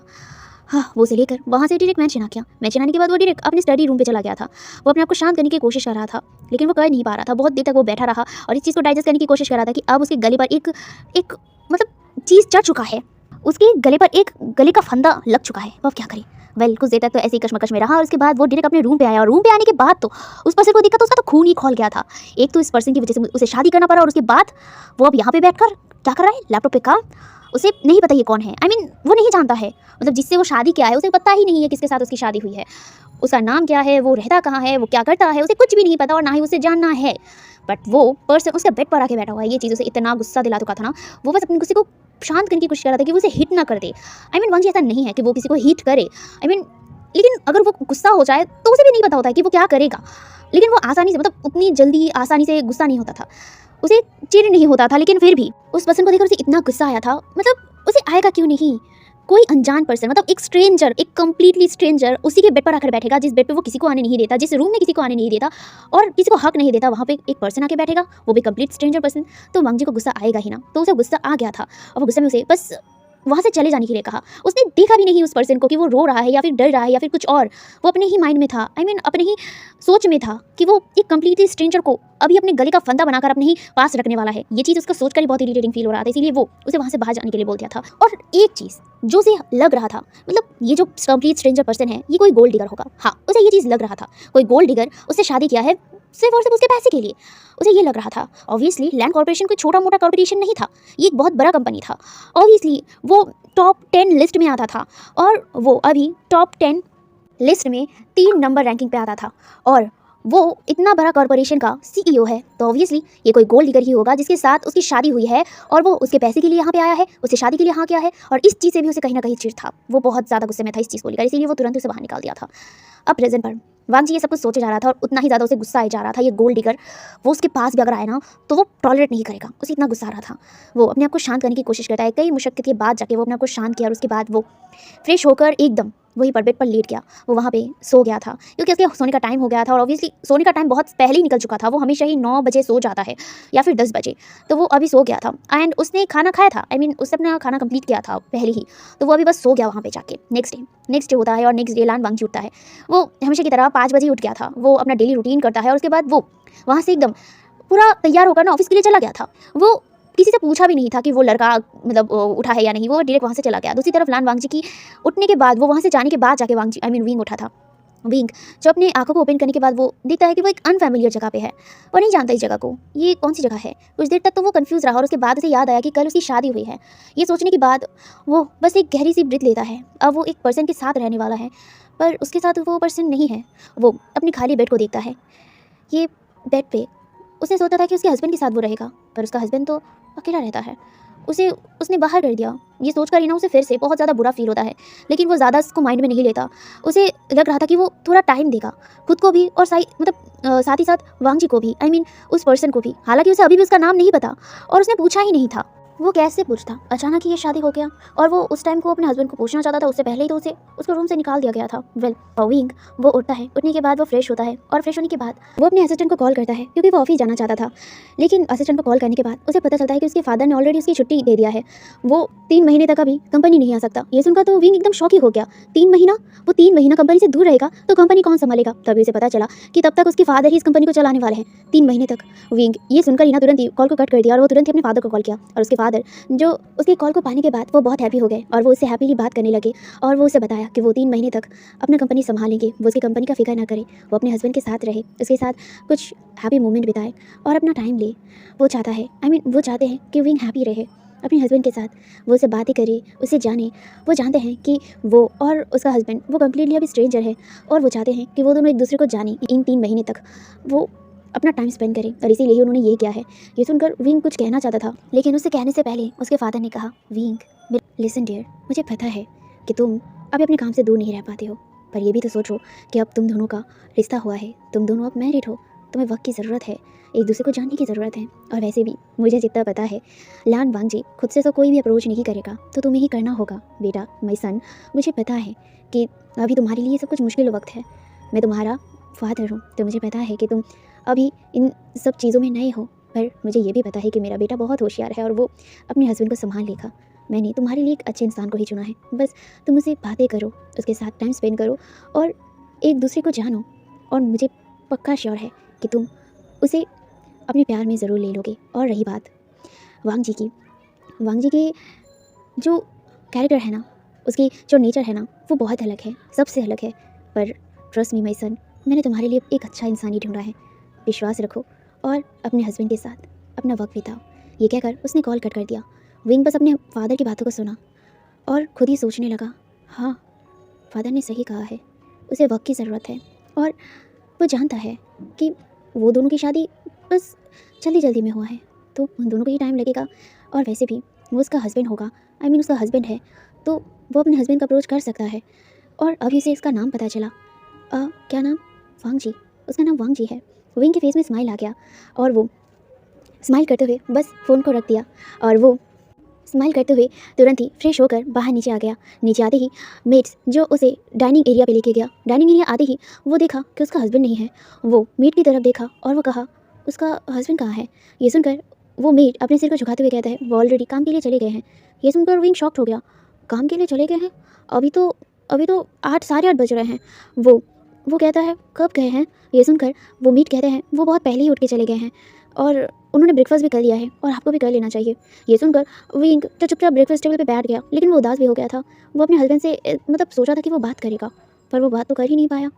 चुपचाप अपना जो ब्रेकफास्ट था वो कर लिया और करने के बाद वो अब इस पूरे जो मेंशन था उसे देखने लगा। ये मेंशन बहुत बड़ा था और बहुत सुंदर भी था। विंग ये सारे चीज़ों को देखने लगा। हालांकि अभी उसके पास काम नहीं है और वो काम के बिना रह भी नहीं पाता, क्योंकि वो कंपनी के काम करने में मज़ा आता है उसे, वो आदत बना चुका था।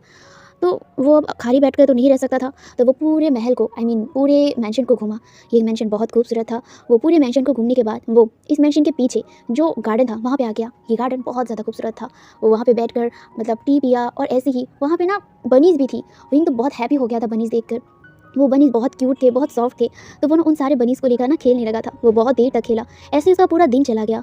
पूरा दिन जाने के बाद फाइनली जाके शाम के वक्त एक कार आकर मैंशन में रुका। विंग जो शाम होने के बाद चुपचाप मैंशन के अंदर आ गया था और उसने देखा कि एक कार आकर रुका था, तो वो एक्साइटेडली ना वहाँ पे चला गया मैंशन के डोर की तरफ। तभी उसने देखा कि मैंशन के डोर की तरफ से वो उसका हस्बैंड आ रहा है, लेकिन उसका हस्बैंड जो बहुत जल्दी जल्दी चल रहा था। विंग जो दरवाजे की तरफ खड़ा था, जैसे कि उसका हस्बैंड उसे देखा ही नहीं। वो चुपचाप वहाँ से चला गया। विंग बस वहीं पे खड़े होकर अपने हस्बैंड को बस जाते हुए देख रहा था। वो थोड़ा सा बुरा फील किया था, क्या उसके हस्बैंड उसे देखा नहीं? विंग यही सोच रहा था। वहाँ पे मेड खड़ी थी जो ये देख पा रही थी, लेकिन उन्होंने कुछ नहीं कहा। यहाँ पे एक मेड जो तुरंत ही जाकर एक कॉफ़ी तैयार करने लगी थी, क्योंकि उन्हें पता है कि ये डेली रूटीन है उनके बॉस का, उनके सर का। वो हमेशा ही इस टाइम को कॉफ़ी पीना पसंद करते हैं, तो इसीलिए वो जल्दी जल्दी करके कॉफ़ी बनाने लगे थे। एंड ये विंग ने भी नोटिस किया। विंग भी वहाँ पे जो किचन था वहाँ पे चला गया।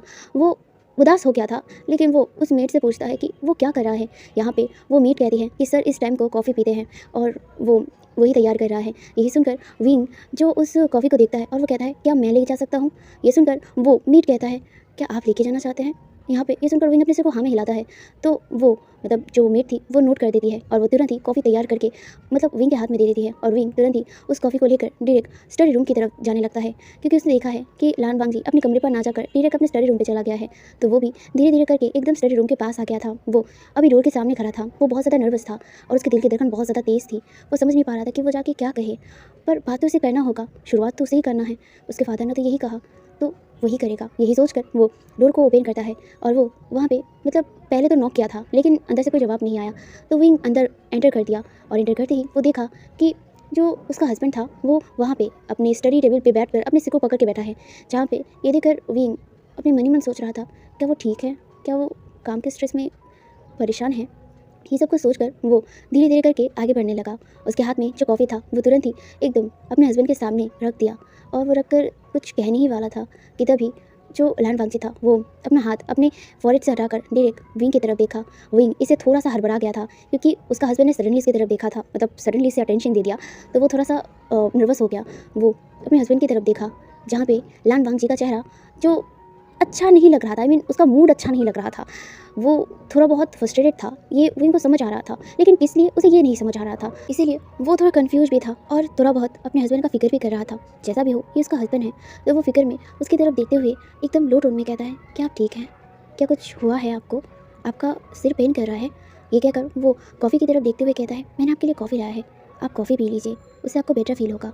ये वो बहुत ही स्वीटली कह रहा था, वो बात की शुरुआत कर रहा था। जहाँ पे ये सुनकर लान वांगजी तो उसकी तरफ देखने लगा कुछ देर तक, पर वो अचानक उठ गया। वो उठ कर एकदम विंग के सामने आने लगा। ये देखा तो विंग मन ही मन बहुत ज़्यादा घबरा रहा था, नर्वस हो रहा था। ये अचानक क्या हुआ, उसका हस्बैंड ऐसे उठ क्यों गए, पर वो वहाँ से हटा नहीं था, वो वहीं पे खड़ा था और वो अपने हस्बैंड की तरफ ही देख रहा था। उसका हस्बैंड जो डायरेक्ट उसके सामने आके खड़ा हो गया।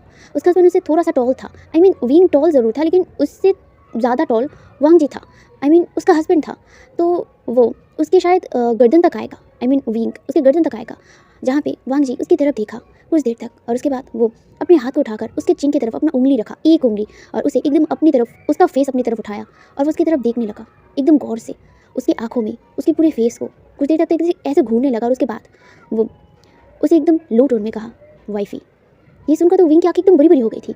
वो अपनी बड़ी बड़ी आंखों से अभी जस्ट उसका हस्बैंड ने क्या कहा वो यही सोचने लगा कि तभी वांगजी से कहता है अपनी पैकिंग कर लो, हम कुछ ही देर में निकलने वाले हैं। ये कहकर वो अपना हाथ उससे हटा दिया और वो तुरंत ही पीछे मुड़ गया।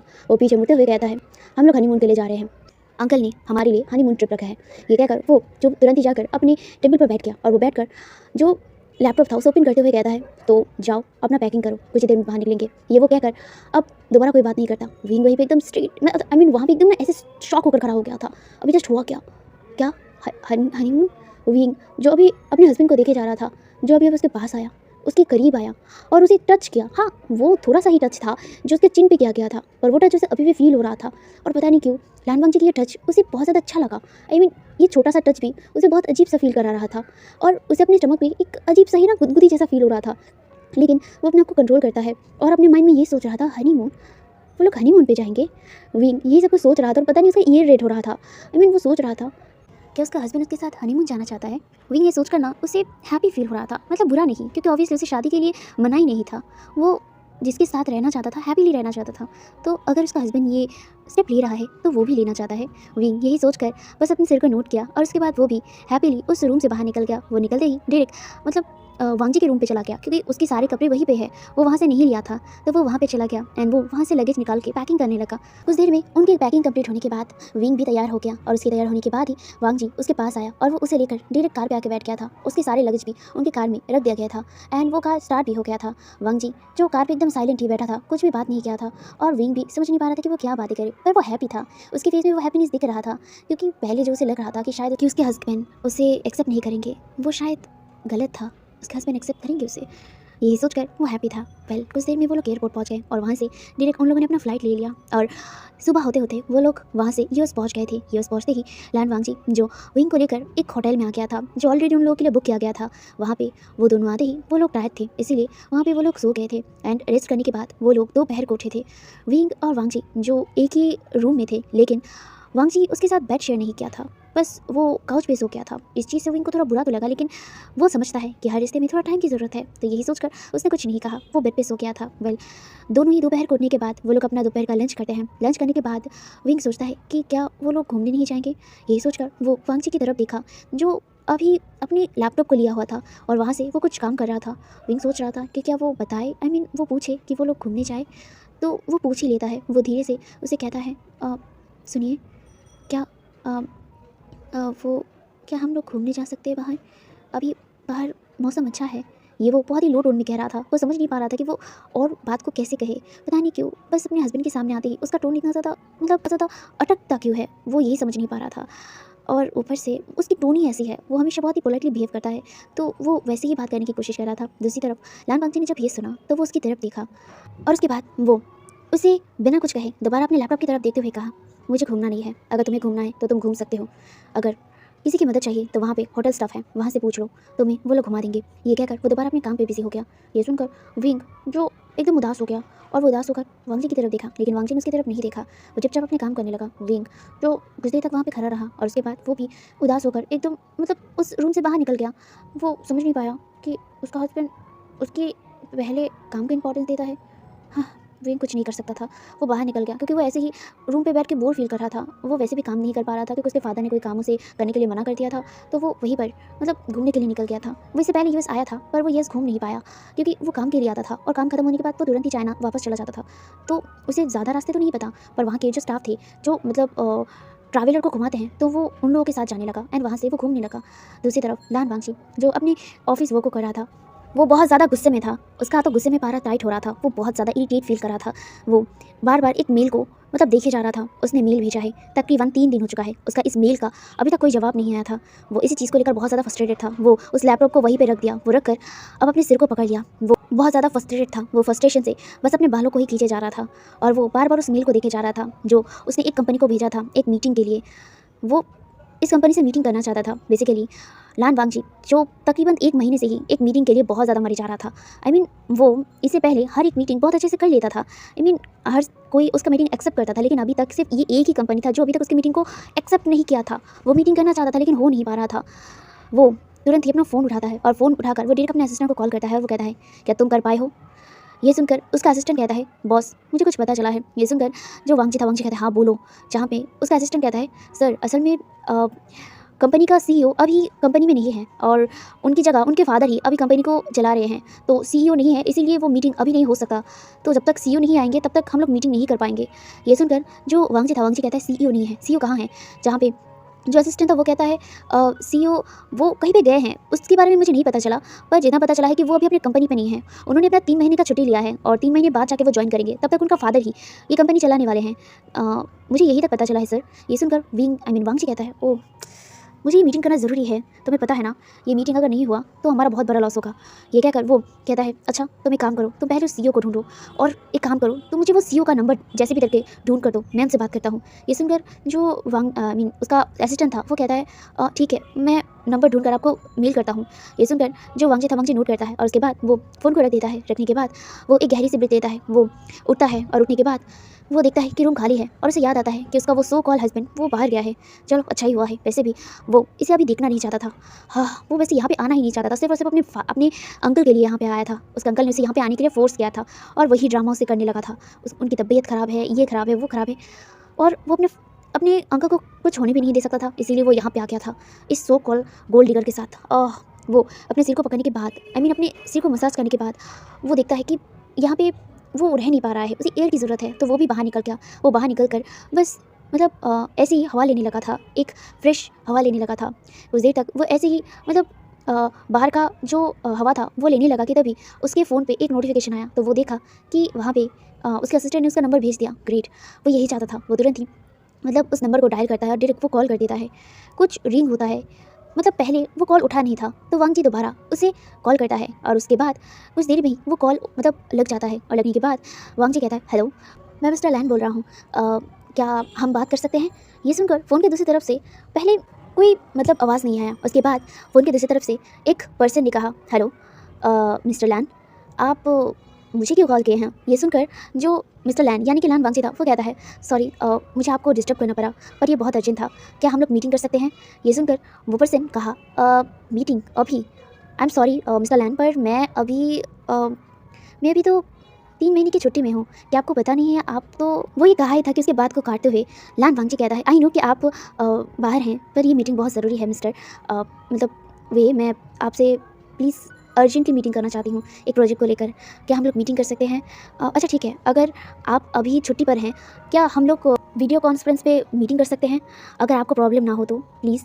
ये वो रिक्वेस्टली कह रहा था क्योंकि ये मीटिंग करना उसके लिए बहुत ज़्यादा ज़रूरी था। ये सुनकर फ़ोन की दूसरी तरफ से मतलब पहले कोई आवाज़ नहीं आया और उसके बाद वो पर्सन ने कहा, ठीक है मिस्टर लैन, मैं करने के लिए तैयार हूँ पर मुझे आज दिन का वक्त चाहिए क्योंकि मैं आज कोई कॉन्फ्रेंस नहीं कर सकता, मैं कल या परसों आपसे कॉन्टेक्ट करूँगा, ठीक है? ये कहने के बाद वो बाय करके कॉल को कट कर दिया। फाइनली जाके वांगजी एक गहरी सी ब्रीथ लिया। ओह गॉड, वो इस चीज़ के लिए कितना ज़्यादा पागल था। फाइनली जाकर कम से कम वीडियो कॉन्फ्रेंस तो होगा ना, वो ये मीटिंग के लिए इतना पागल था। वेल, वो यही सोचकर अब थोड़ा सा हैप्पी फील किया था एंड फाइनली जाके वो अब रिलीफ भरी ब्रीथ लेने के बाद वो भी घूमने लग गया और वो सोचने लगा कि वो सो कॉल गोल्ड डिगर कहाँ गया, या वो है यहाँ, आई मीन कहाँ घूमने गया होगा। वेल, उसे कोई फ़र्क नहीं पड़ता, वो भी ऐसे ही घूमने लगा था। ऑब्वियसली वो यर्स काफ़ी बार आया था मीटिंग के लिए, तो वो यर्स को जानता है बहुत अच्छे से, तो वो ऐसे ही घूमने लगा। वहाँ पे ना वो ना एक बीच पर आके खड़ा हो गया। ये बीच वो कभी कभी आता था और ये बीच उसे बहुत ज़्यादा पसंद था, बहुत ज़्यादा वाला। तो वो ना बस उसी बीच पर आकर ना साइड पे बैठ गया और वो बैठ कर ना उसी समुद्र को देखने लगा और साथ ही साथ उसी समुद्र का जो एकदम ठंडी सी हवा थी ना उसे फील करने लगा। बेसिकली अभी ना शाम होने लगा था क्योंकि दोपहर को वो लोग लंच किया था और उसके बाद वो लोग अपने अपने काम में लगे थे, तो अभी ना शाम हो गया था और अंधेरा होने लगा था। तो अभी ना सूरज डूब रहा था, तो उसी समुद्र से वो सूरज डूबते हुए वांगजी को नजर आ रहा था और इस चीज़ को उसे बहुत ज़्यादा अच्छा लगता है। आई मीन वो बहुत एंजॉय कर रहा था ऐसे ही बैठकर। वो बस ऐसे ही बैठकर बस इन चारों तरफ देख रहा था, सनसेट देख रहा था कि तभी उसकी नज़र एक जगह पे आके रुकी। एक पर्सन जो स्माइल करते हुए कुछ बच्चों के साथ उसी समुद्र के पास खेल रहा था। उसकी हंसी की आवाज़ वांगजी के कानों पे आ रही थी एंड वो पर्सन बहुत ज़ोर से स्माइल कर रहा था, आई मीन हंस रहा था और वो हंसी बहुत ज़्यादा खूबसूरत था। वांगजी जो उस जगह से थोड़ा दूर था तो इसीलिए वो उस पर्सन को देख नहीं पा रहा था, लेकिन उसकी हंसी की आवाज़ उसे बहुत अच्छे से सुनाई दे रहा था और वो देख रहा था कि वो किस तरह से कुछ बच्चों के हाथ को पकड़ के समुद्र के सामने ऐसे ही ना खड़ा था और अपने दोनों हाथों को ऐसे फैल कर जैसे कि हवा को एंजॉय कर रहा था और साथ ही वो लोग जंप कर रहे थे, खेल रहे थे और उछल रहे थे, पानी एक दूसरे की तरफ फेंक रहे थे। ये सब कुछ वांगजी वहाँ से देख रहा था। वो बहुत क्यूरियस हो गया। वो ना कुछ देर तक तो ऐसे ही बैठकर उसे देखने लगा और उसके बाद वो खड़ा हो गया और वो धीरे धीरे उस जगह पे जाने लगा। जितना वो उस जगह पे जा रहा था उतना ही ज़्यादा उस पर्सन की हंसी वांगजी के कानों पे गूंज रही थी। वांगजी जो उस साइड और भी ज़्यादा जल्दी जल्दी चलते हुए जा रहा था क्योंकि वो बहुत ज़्यादा क्यूरियस हो गया कि कौन इतनी खूबसूरत तरीके से हंस रहा है और कौन है वो उसे देखना चाहता था। तो इसीलिए वो वहाँ से उस जगह पे जाने लगा। जब वो धीरे धीरे करके उस जगह पे आया तो वो देखा कि एक पर्सन उसकी तरफ बैक करके खड़ा था। वांगजी उसका फेस नहीं देख पा रहा था एंड वो पर्सन जो उसकी तरफ बैक किया हुआ था वो अभी 2 बच्चों के साथ खेल रहा था और वो उस बच्चे से कह रहा था, अरे लिटिल रेडिश, ये क्या कर रहे हो? देखो तुमने अपने आप को भिगा लिया है ना। अब तुम्हारे मम्मी पापा तुम्हें डांटेंगे कि अब डांट खाने के लिए तुम लोग तैयार हो। ये क्या कर, वो हंसने लगा। और ये सुनकर वो बच्चे जो मुंह बनाते हुए कहता है ये आपकी गलती है अंकल, ये आपने किया है, आपने हमें भिगाया है, आपने पानी दिया है, हमने नहीं। अब मम्मा को हम बोलेंगे कि आपने हमें भिगाया है। ये सुनकर वो पर्सन पाउट करते हुए कहा, हाँ अब अंकल की गलती हो गई। तुम लोग ही तो आए थे मेरे पास खेलने के लिए, तुम चाह रहे थे कि मैं खेलूँ आप लोग तुम्हारे साथ, और तुम मुझे क्या बोल रहे थे? हाँ, बोल रहे थे ब्यूटीफुल अंकल हमें आपसे खेलना है। तो जब मैं अब तुम्हारे साथ खेल रहा हूँ तो अब मेरी गलती हो गई। हाँ, भलाई का तो ज़माना ही नहीं रहा। ठीक है, कोई बात नहीं, तुम्हारा ये ब्यूटीफुल अंकल तुम्हारे साथ नहीं खेलेगा, तुम दोनों से कट्टी। ये क्या कर, वो मुंह फुलाकर ना दूसरी तरफ मुंह कर लिया। वो पर्सन मुंह फुलाते हुए बहुत ज़्यादा क्यूट लग रहा था। ये देखकर वो जो बच्चे थे वो गिगल करते हुए कहता है, अंकल आप तो बहुत क्यूट हो, देखो देखो आपकी बहुत चबी वाली चिक्स है। ये कहकर वो लोग हंसने लगे थे। वांग जी अभी भी उनसे बहुत दूर था, उतना ज़्यादा सामने नहीं था, लेकिन हाँ अगर वो पर्सन उसकी तरफ मुड़ेगा तो वो देख पाएगा उसे। लेकिन वो पर्सन उसकी तरफ मुड़ा ही नहीं था, वो उन बच्चों के साथ बातें कर रहा था और वो क्यूरियस था उस पर्सन को देखने में। वो देखना चाहता था, लेकिन उसे ही नहीं पता कि वो क्यों देखना चाहता था उस पर्सन को भला। पर वो क्यूरियसली थोड़ा दूर ही, उनसे थोड़ा दूर ही खड़ा था और वो दूर से ही उन लोगों को देखने लगा। जहाँ पे वो पर्सन जो उस पर्सन की बातों को वो सुन पा रहा था, क्योंकि वो पर्सन बहुत जोर जोर से ही बातें कर रहा था और एकदम फ्रीली बात कर रहा था, जैसे कि आज़ाद पंछी की तरह। जहाँ पे वो पर्सन वो उन बच्चों की तरफ देखते हुए कहता है, अब मैं क्यूट हूँ सच में।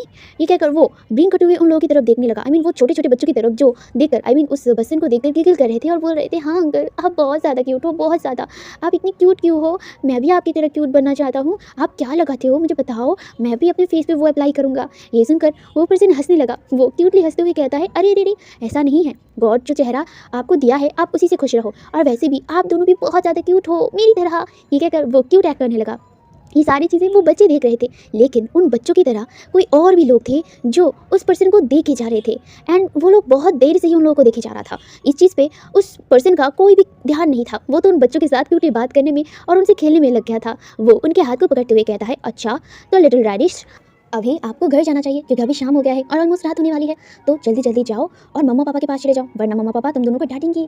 ये सुनकर वो छोटे से बच्चे कहते हैं, हाँ मम्मा डांटेंगे। ये कहकर वो दूसरे वाले बच्चे की तरफ देखते हुए कहते हैं, चलो चलो मम्मा वरना डांटेंगे हमें। ये सुनकर वो बच्चा भी डर गया और वो कहते हैं हाँ। ये कहकर वो अपने ब्यूटीफुल अंकल की तरफ देखते हुए कहते हैं, अंकल आपसे मिलकर बहुत अच्छा लगा। अंकल क्या आप कल भी आओगे यहाँ? मैं भी यहाँ पे आऊँगा खेलने के लिए, हम लोग यहाँ पे कुछ ही दिन के लिए है और उसके बाद हम लोग चले जाएंगे, क्या आप तब तक हमारे साथ खेल सकते हो? ये सुनकर वो पर्सन जो गिगल करते हुए कहता है, हाँ हाँ ज़रूर, क्यों नहीं, मेरे यहाँ पे लिटिल रेडिश लिटिल फ्रेंड बन गए हैं तो ज़रूर आऊँगा फ्रेंड के लिए। ये कहकर वो उन दोनों को हाई फाई देते हुए कहता है, तो अब जल्दी जल्दी जाओ वरना तुम्हारे मम्मी पापा डांटेंगे। ये सुनकर वो दो बच्चे भी डरते हुए कहते हैं हाँ। ये कहकर वो वहाँ से एकदम दौड़ के चले गए उनके मम्मा पापा के पास, जो कुछ ही दूर में बैठकर उन्हीं को ही देखे जा रहे थे स्माइल करते हुए। और जब वो बच्चे वहाँ पे आ गए तो वो लोग वहाँ से चले गए एंड वो पर्सन उन बच्चों को बाय बाय बोल रहा था। वो बाय बाय करते करते वहाँ से चल रहा था। वो देखा कि रात हो गई है तो उसे भी जाना था, तो वो भी चलने लगा। वांग जी वहाँ से दूर से ही उनको देख रहा था। वो बच्चे भी चले गए एंड वो पर्सन भी जाने लगा था दूसरी तरफ। अभी भी वो पर्सन वांग जी की तरफ मुंह नहीं किया था और वांग जी भी वहीं पे खड़ा होकर बस क्यूरियसली उस पर्सन को देख रहा था। उस पर्सन का मुंह देखना तो चाहता था, लेकिन वो वहाँ पे जाके उनसे पूछ तो नहीं सकता या फिर उसे बात नहीं कर सकता, वो क्या बात करेगा। तो इसलिए वो वहीं पर खड़ा रहा कुछ देर तक। तो वो उस पर्सन के बैक को ही देखता रहा जब तक वो पर्सन उसकी आंखों के सामने ओझल नहीं हो गया। कुछ देर बाद वो पर्सन उसकी आंखों से ओझल हो गया, तब जाके वो अपने होश में आया और वो देखा कि वो अभी बहुत रात हो चुका था। तो वो कुछ देर तक तो वहीं पे रहा और उसके बाद वो वहाँ से डायरेक्ट होटल की तरफ जाने लगा। अभी अंधेरा हो गया था और ऑलमोस्ट पूरा बीच ही अभी अंधेरे में घेरा हुआ था। तो वो ना अभी बीच से डायरेक्ट होटल की तरफ जा रहा था। वो कुछ ही देर तक ना चला था कि तभी उसे बस कोई दौड़ने की आवाज़ आ रही थी। कोई जैसे कि दौड़ रहा था। कोई नहीं, बहुत सारे लोग दौड़ रहे थे। ये आवाज़ उसे आ रही थी एंड वो ज़्यादा दूर नहीं था। ये आवाज़ इतना ज़्यादा था कि उसे आ रही थी एंड ऑलमोस्ट अभी रात हो गया था। तो जितने भी लोग अभी 2-4 लोग थे वो भी वहाँ से चले गए थे। तो यहाँ वो भी अकेला था। वांग जी वहाँ पे अकेला था, तो वो आवाज़ सुन सकता था।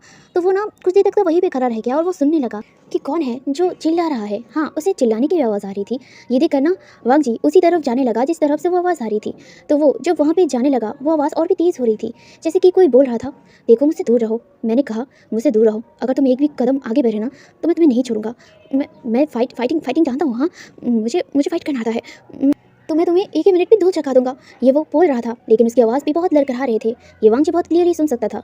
उसे ये आवाज़ थोड़ी सी कुछ जानी पहचानी लगी, लेकिन उसे याद नहीं आ रहा था कि ये आवाज़ उसने कहीं पे सुना है क्या। वो सोच नहीं पा रहा था, क्योंकि अभी वही आवाज़ अभी सुन रहा था जैसे कि कुछ और भी लोग बोल रहे थे कि हाय क्या ब्यूटी हो तुम, इतना खूबसूरत लड़का मैंने आज से ज़िंदगी पर कभी नहीं देखा। हे बॉय कम ऑन, तुम हमें सेटिस्फाई करो तो हम ही तुम्हें सेटिस्फाई कर देंगे। कम ऑन, तुम तो एक बॉय हो ना, तो तुम प्रेग्नेंट होने की डर भी नहीं होगा।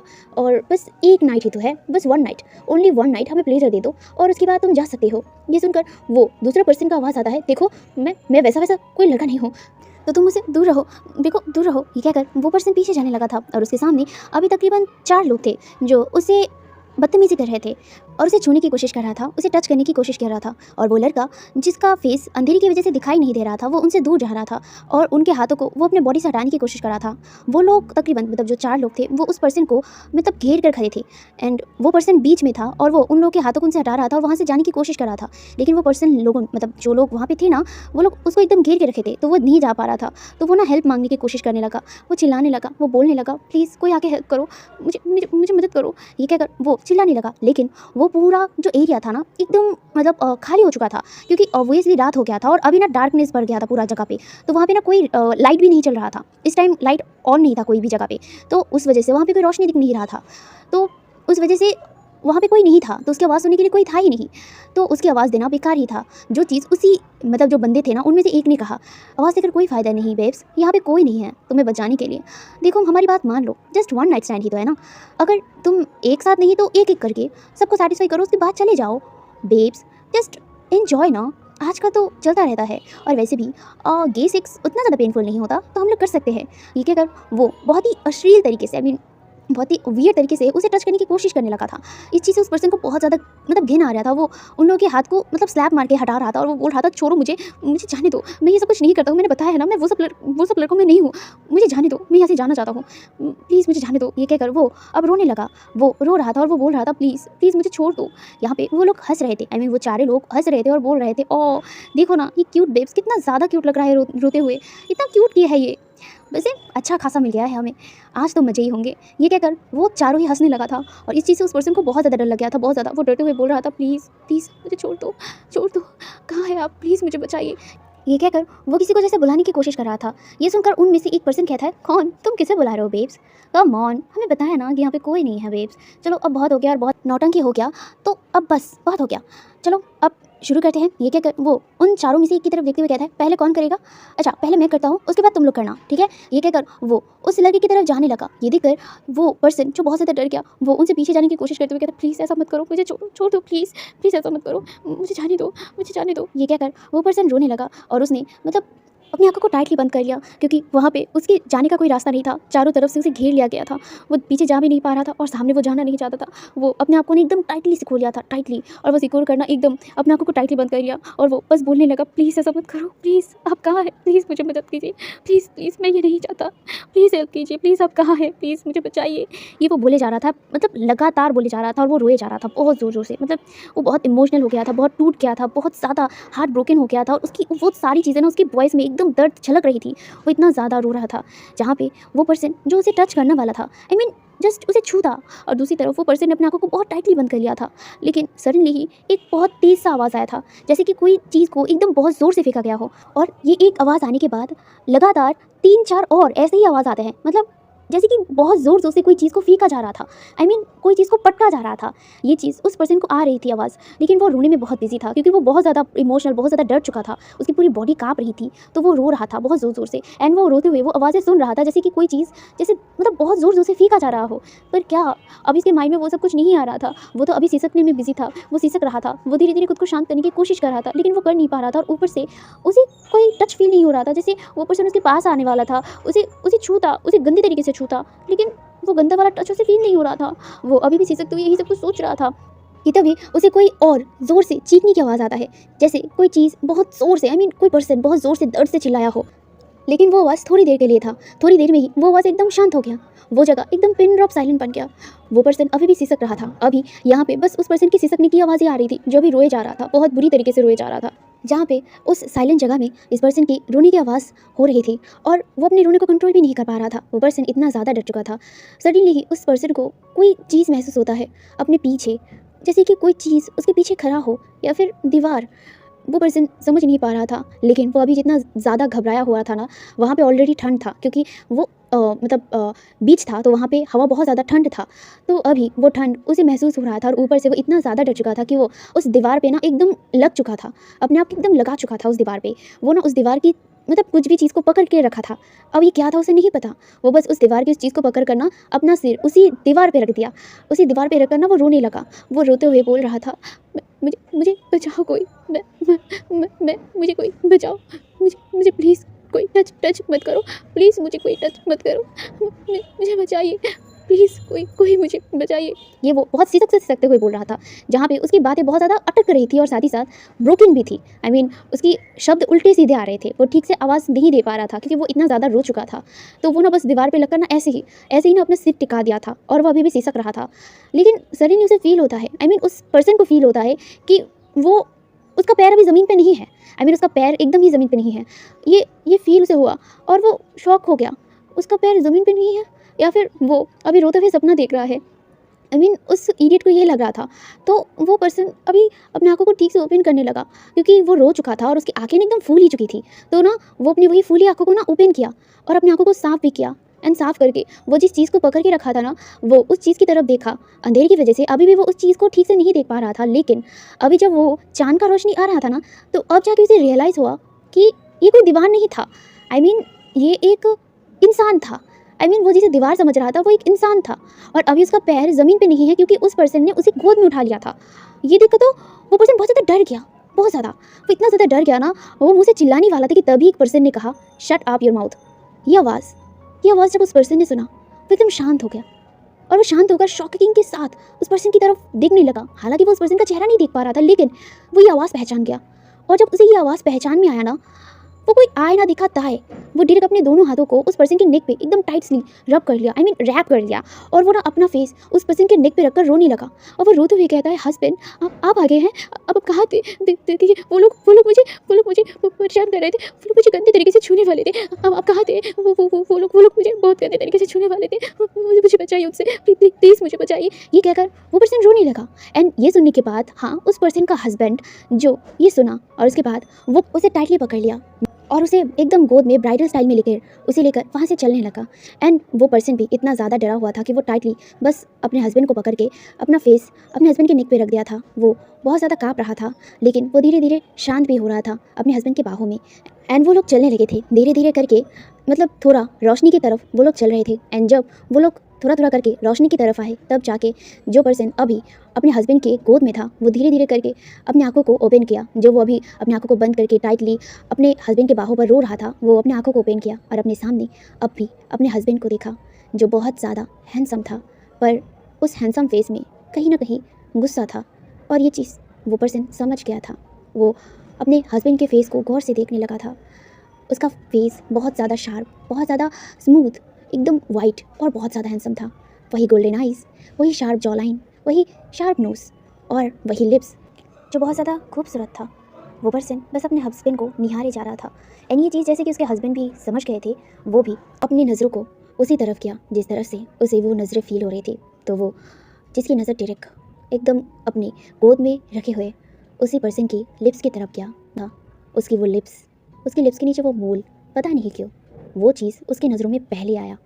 और ये जब उसकी नज़रों में आया, उसकी नज़र वहीं पे टिक गया और कहीं पे नहीं, ना ही उस पर्सन की आंखों में, ना ही कोई और जगह, बस उस लिप्स के नीचे की मोल पर ही उसकी नज़रें गड़ चुकी थी और वो उसे ही देखने लगा। जब वो उसे देख रहा था तो वो मन ही मन सोच रहा था, इसके लिप्स कितने खूबसूरत हैं, मैंने कभी इसके लिप्स को क्यों नहीं देखा, और ये मोल, ये उसे कितना ज़्यादा सूट कर रहे हैं, ये बहुत खूबसूरत हैं। हाँ, वो ये सब कुछ माइंड में सोचते हुए धीरे धीरे करके होटल की तरफ आ गया और वो अपनी नज़रों को ना उसके लिप से हटाया ही नहीं था। आई मीन वो ऐसे चल रहा था जैसे वो सारे रास्ते जानते हो और उसे कहीं भी देखना ही ना हो। वो बस ऐसे ही उस पर्सन के लिप्स को देखते हुए ही एकदम होटल पे आ गया और वो होटल पे आकर होटल पे एंट्री भी कर लिया और वो उसे देखते हुए ही चल ही रहा था कि तभी एक पर्सन ने उसे आवाज़ दिया, मिस्टर लैन। ये आवाज़ जब लान वांगजी को आया, हाँ वो और कोई नहीं, हमारा लान वांगजी था और उसके गोद में और कोई नहीं, विंग था, जो अभी भी वांगजी को ही देख रहा था।